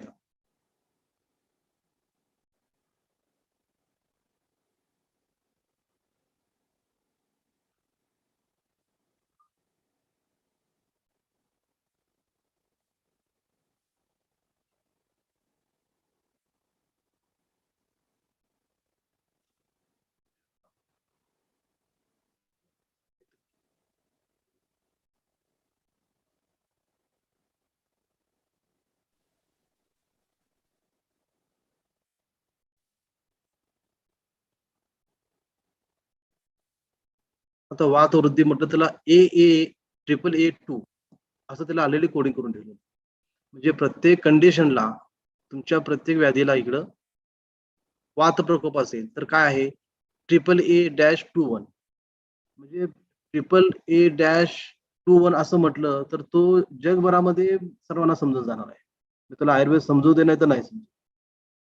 सांगण्याचा उद्देश इतकाच आहे की आपल्याला जे ग्रंथोक्त आपले जे सगळे काय आहेत डिसीजेस आहेत त्या डिसीजेसला त्याने असं कोडिंग करून ठेवलं. म्हणजे सिम्पटमलाही आहे आणि त्या डिसीजच्या नावालाही आहे. तर ह्याचा आपण उपयोग करणं गरजेचं आहे. तर हे आपण अर्धीत आहे तर अर्धीतला AAC 4.1 अशा प्रकारचं कोडिंग सगळ्या कंडिशनला करून ठेवलेलं आहे. तर आपण हे जे आपल्याला मिनिस्ट्री ऑफ आयुषने आपल्याला जे काही गाईडलाईन जाहीर केलेले आहेत त्याचा आपण अभ्यास करावा. त्या अभ्यास करून त्याच्यामध्ये आपली औषधं आहेत ती कशी वापरलेली आहेत. मग औषधं वापरताना नुसतं त्याचा डोस देऊन उपयोगाचा नाही. त्याचा अनुपान असेल, त्याचा कालावधी काय आहे किंवा कुठल्या पद्धतीने तुम्ही ते ड्रग तयार केलं, तुम्ही ड्रग क्रूड मटेरियल कुठून घेतलं, हे जितकं डिटेल देऊ. आणि सर्वात महत्वाची गोष्ट पेशंटची घेताना त्याची कुठली आयडेंटिटी आपल्याला रिव्हील करायची नाही. त्याच्या सगळ्या केअरच्या गाईडलाईन आपल्या सर्वांना माहितच आहे की सिंगल केस स्टडी किंवा केस रिपोर्ट करण्याच्या दृष्टीने जे आहेत त्या जर आपण जर उपयोग करून म्हणजे मला सांगण्यास आनंद होतोय की आपल्या विद्यापीठाच्या संलग्नित सर्व महाविद्यालयातले सर्व टीचरचं आपण सर्वांचं बेसिक आणि ऍडव्हान्स रिसर्च मेथोडॉलॉजी केलेलं आहे. त्यामुळं केस स्टडी कशी रिपोर्ट करावी त्याच्याबद्दलचं सगळ्या गाईडलाईन आपल्या वर्षामधून झालेच आहेत किंवा वेबसाईट आपण भरपूर तुम्हाला मिळतील. तर त्या केअर गाईडलाईन घेऊन त्या नमस्ते पोर्टलचा आधार घेऊन नंतर जसं आयुष क्लिनिकल ट्रायल आहेत ह्यामध्ये त्यांचा सरांचा आपण रेफरन्स घेऊन तर आपल्या स्वतःचे काही आपण जर काय केलं केस स्टडीज आपण जर त्याचा डेटाबेस तयार केला. सुरुवात आपण रसशास्त्राचे ट्रीटमेंट कॅन्सर म्हणून करू असं एक करत आपण विद्यापीठाच्या लेवलला आयुर्वेदातल्या सर्व विषयातल्या जे काही वेगवेगळे आधार आहेत त्याचा आपला एक मोठा डेटाबेस तयार होऊन जाईल आणि हे एक आपली मोठी स्ट्रेंथ होऊन जाईल. पुढं आज आपण फक्त रसशास्त्रामध्येच आहेत. मला वाटतं इला भोर मॅडम आहे तर द्रव्यगुणच्या त्याही दिसत आहेत मला ह्या आजच्या मीटिंगमध्ये.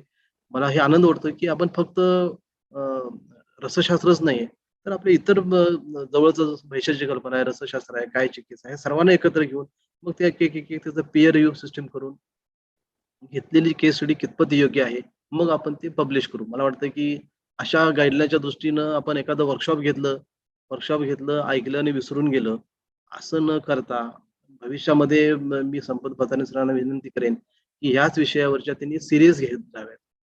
मी आता जवळपास माझ्याकडे या संपूर्ण विद्याशाखेचं बघितलं, मेडिकल आहे, डेंटल आहे, आयुर्वेद आहे. तर मला आनंद आहे की आपल्या विद्याशाखेचे मॅक्सिमम हे वर्कशॉप आहे ज्याला विद्यापीठाचं ॲप्लिकेशन मिळतं. सांगण्याची गोष्ट अशी आहे की आपण लोक चर्चा फार करतोय तर आता ऍक्शनची वेळ आलेली आहे. मी आजच्या या कार्यक्रमाच्या मी सर्वांना विनंती करतो की आपण हरणे कॉलेजनं सुरू केलेल्या ह्या उपक्रमात आपण काय म्हणू आपण यज्ञ म्हणू आपण त्याला सर्वांनी सहभागी द्यावा आणि पुढे कंटिन्यू ऍक्टिव्हिटी ठेवावी.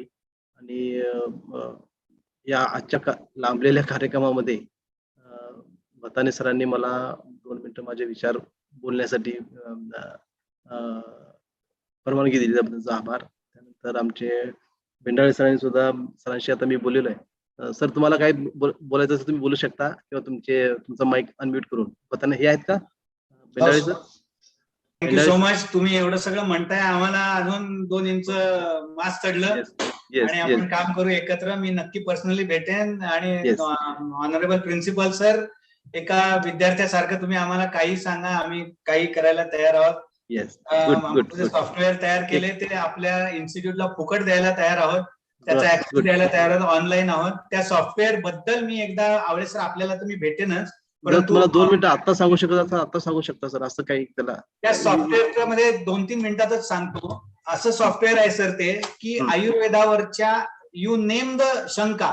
आज आयुर्वेदाला सायन्स वरती शंका येतात. अरे तुम्ही तुमच्या औषधांची सेफ्टी नाही, तुमच्याकडे कोणत्या आजाराचे पेशंट येतात, तुमच्याकडे कोणत्या भागातनं पेशंट येतात, त्याच्यानंतर पेशंट किती दिवस तुमच्याकडे औषध घेतो, औषध घेतल्यानंतर त्याला बरं वाटतं हे तुम्ही कसं ठरवता, का वैद्यच म्हणतो बरं वाटतं, पेशंटच सायकोलॉजिकली म्हणतो बरं वाटतं. या सर्व प्रश्नांना एका दणक्यात हरताळ लावण्याचं काम हे सॉफ्टवेअर करते. Good good good. हा, म्हणजे माझ्याकडे 3 महिन्यापासून ते 25 वर्ष रसौषधी खाल्लेल्या लोकांचं CBC, LFT, RFT, urine routine, सर्व ट्युमर मार्कर्स याचा डेटा आहे. आपल्याकडे कॅन्सरच्या पेट स्कॅनचा डेटा आहे. तो पेट स्कॅन ऑटोमॅटिकली त्याच्यात जातो आणि डायरेक्टली त्याचं जे जगातलं सर्वोच्च मॉडेल सगळीकडे स्वीकारलं जातं, ट्युमर मार्कर कमी झाले का नाही याचं, तर त्याचा रिपोर्ट डायरेक्ट ऑटोमॅटिक येतो. त्यामुळे योगेश बेंडाळेला असं वाटतंय म्हणून तो प्रिज्युडाइज्ड आहे, भानगडच नाही. It is completely unbiased. आणि ह्याचं एकमेव कारण सर, म्हणूनच आपण जगातल्या ॲलोपॅथीच्या टॉप नॉच बाले किल्ल्यांवरती गेल्या 6 महिन्यामध्ये 7 वेळा चढाई केलेली आहे. बरोबर. त्यामुळे त्याच्याबद्दल मी डिटेल माहिती देईन खरंच, कारण खूपच इलॅबोरेट आहे, खूप इलॅबोरेट आहे. I would love. येस, चला आणखी आता धन्यवाद sir. Thank you very much. Asore सरांचं सुद्धा मी विद्यापीठातर्फे आभार व्यक्त करतो, कारण त्यांनी फार कमी वेळेत आजच्या कार्यक्रमाला विद्यापीठाचं ऑब्झर्वर म्हणून घेतलं. आणि अमित फिरके सरांनी छान कोऑर्डिनेट केलेलं आहे. बाकी सर्व आजचे फॅकल्टी आहेत, त्यांची लेक्चर मी जरी ऐकू शकलो नसलो तर मला वाटतं की फीडबॅकवरून आपल्याला समजेल की सर्वांचं लेक्चर छान झाले असतील. सर्व आजच्या तज्ञ वक्त्यांचं सुद्धा मी विद्यापीठातर्फे आभार व्यक्त करतो. Thank you sir. Over to you Bhatane sir. धन्यवाद sir. Thank you very much. It's an privilege and pleasure to hear you both, doctor Bhendale sir also and you also. Yes. Doctor Bhendale सरांना पर्सनली मी 1-2 वेळेस भेटलो असेल, डॉक्टर पानसे आणि दीक्षित सरांसोबत. आणि when I was practicing in Goa, especially ophthalmology, there are patient from Bristol, Germany, तिथून patient होते माझ्याकडे, United kingdom तिथनं पेशंट्स होती. I was using your drugs only. तुमचा कोणीतरी तो रिप्रेझेंट यायचा आणि त्याच्याकडनं आम्ही मेडिसिन्स हे करायचो. Later on I just entered in the administrative work मध्ये and I left the practice. पार्टिसिपंटचे काही प्रश्न असतील तर घेऊन घ्या. या प्रश्न घेतलेत आपण याच्या अगोदर. आणि कोणाला जर मी रिक्वेस्ट करतो, all delegates who ever having the queries regarding anything for the first session मध्ये आणि सेकंड सेशन मध्ये, काइंडली नोटीस अस, आमच्या मेल आयडी वरती पाठवा किंवा पर्सनल त्यांच्या मेल आयडी पाठवलं तरी आपण त्याला आन्सर करायसाठी आपण हे करू. एक रिझनेबल टाइम मध्ये त्याचे आन्सर्स होतील याची आपण खबरदारी घेऊ. मला वाटतं की आजच्या ह्या सेमिनारला विद्यापीठाने अनुमती दिली, अक्रेडिशन दिलं, MCM ने अक्रेडिशन दिलं. वांगे सर काही कारणास्तव आज जॉईन होऊ शकले नाही, पण वेळोवेळी त्यांची मदत असते. विशेषतः 2 गोष्टी इथं मला नमूद कराव्याशा वाटतात की प्रदीप आवळे सरांनी उत्स्फूर्तपणे आज जे गायडन्स दिलेलं आहे आणि जे एनकरेजमेंट दिलेली आहे ती खरंच स्तुती आहे. आणि सगळ्यांनी एनकरेजमेंट घेऊन आपण त्या पद्धतीनं पुढे जावं असं मला वाटतं. हा संकल्प आज करायला पाहिजे रसशास्त्र डिपार्टमेंटनी. त्यांना ज्या काही सपोर्टिव्ह गोष्टी लागणार आहेत, being as a principal, the management, it's my responsibility. However, the same time, I will insist to the university also to support and the backup for some kind of the financial step, because research करायचं झालं तर खूप मोठा funds generate करणं गरजेचं असतं आणि private sectors मध्ये ह्या सगळ्या गोष्टी आहे. At the same time I will request the Bhendale sir, काही जर आम्ही असे प्रॉडक्ट्स जर घेऊन आलो तर तुमच्या रसायनीमध्ये आम्हाला त्या टेस्टिंगसाठी किंवा त्याचे जे असेसमेंट करण्यासाठी की तुमच्याकडनं आम्हाला हेल्प अपेक्षित असेल. येत्या वर्षामध्ये किमान 1-2 प्रॉडक्ट तरी आम्ही तुमच्यापर्यंत अशी घेऊन येऊ, ज्याचं अक्रेडिशन करून घेऊ आणि समाजामध्ये आणायचा प्रयत्न निश्चितपणे करू, जेणेकरून येणाऱ्या समाजाला, एक छोट्या घटकाला एक चांगल्या आयुर्वेदाचं क्रेडिबिलिटी, एक ट्रस्ट वर्दी मेडिसिन्स मिळतील आणि क्रिटिकल केअर्स मध्ये सुद्धा आयुर्वेदाचे मेडिसिन सुद्धा स्टँड होतात, हे सुद्धा आपण जगाला दाखवून देऊ शकतो. मला वाटतं पुढे फार न वेळ घेता मी पुनश्च एकदा विद्यापीठाचे, MCMचे आणि आजच्या चीफ गेस्टचे आणि सगळ्या स्पीकरचे, मॉडरेटर आणि विद्यापीठाचे प्रतिनिधी यांचे आणि डेलिगेट्सचे, विशेषतः डेलिगेट्स, कुठलाही कार्यक्रम डेलिगेट शिवाय पूर्ण होत नाही. जिथं ऑडियन्सच नाहीये, ऐकणारा नाहीये, तिथे आपण कुठलेही किती मोठे इव्हेंट्स जर केले तर त्याला अर्थ उरत नाही. मला वाटतं खऱ्या अर्थानं तो आज डेलिगेट धन्य झाला असेल. इतक्या चांगल्या प्रकारचं सगळं आपण आज लेक्चर्स आपल्याला ऐकायला मिळाले, एवढं ज्ञान आपण आज ग्रॅप्स करतोय. मला वाटतं की येणाऱ्या काळामध्ये निश्चितपणे आपण चांगले दिवस पाहू आयुर्वेदासाठी आणि प्रचार प्रसार आणि ज्ञानाचा हारत आपण पुढे नेण्याचा प्रयत्न करू. मला वाटतं माझे 2 शब्द संपवतो. धन्यवाद. जय Hind. Thank you, Dr. Pradeep Pawale, sir, for enriching this event with your presence. We would now move ahead and I request Dr. Reshma Yarnal ma'am to please deliver vote of thanks for today's webinar. Over to you, ma'am. Thank you, Dr. Sapnali. I deem it a great honor and privilege to propose the vote of thanks in this event.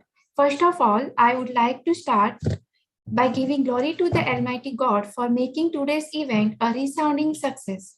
On behalf of organization, I am thankful to the members of MEHS and MCIM for accrediting our webinar.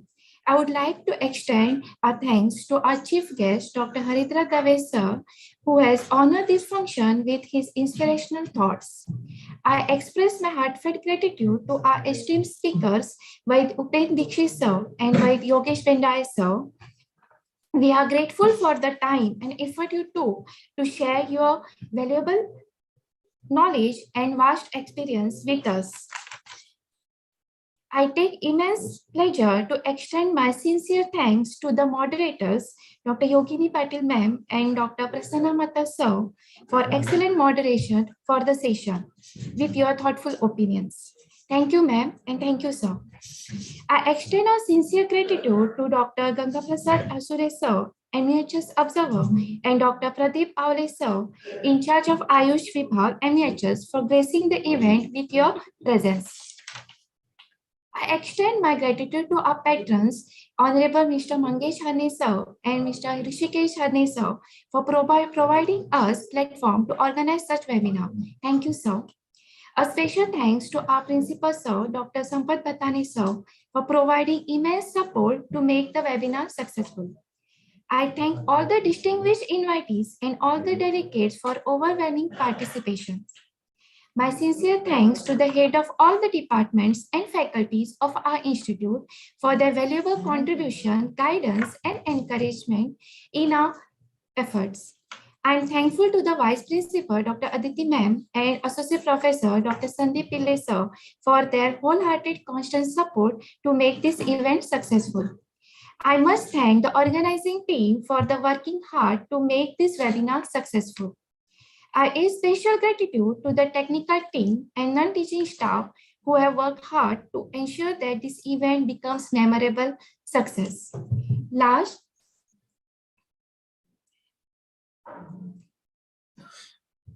but not the least, I would like to thank all the members behind the screen who directly and indirectly helped to organize this webinar successful. Thank you, one and all. The link for the feedback will be mailed to you all the delegates, and the certificate will be issued after filling up the feedback form within 7 days. So with this, we will conclude the session. Thank you, one and all. Thank you.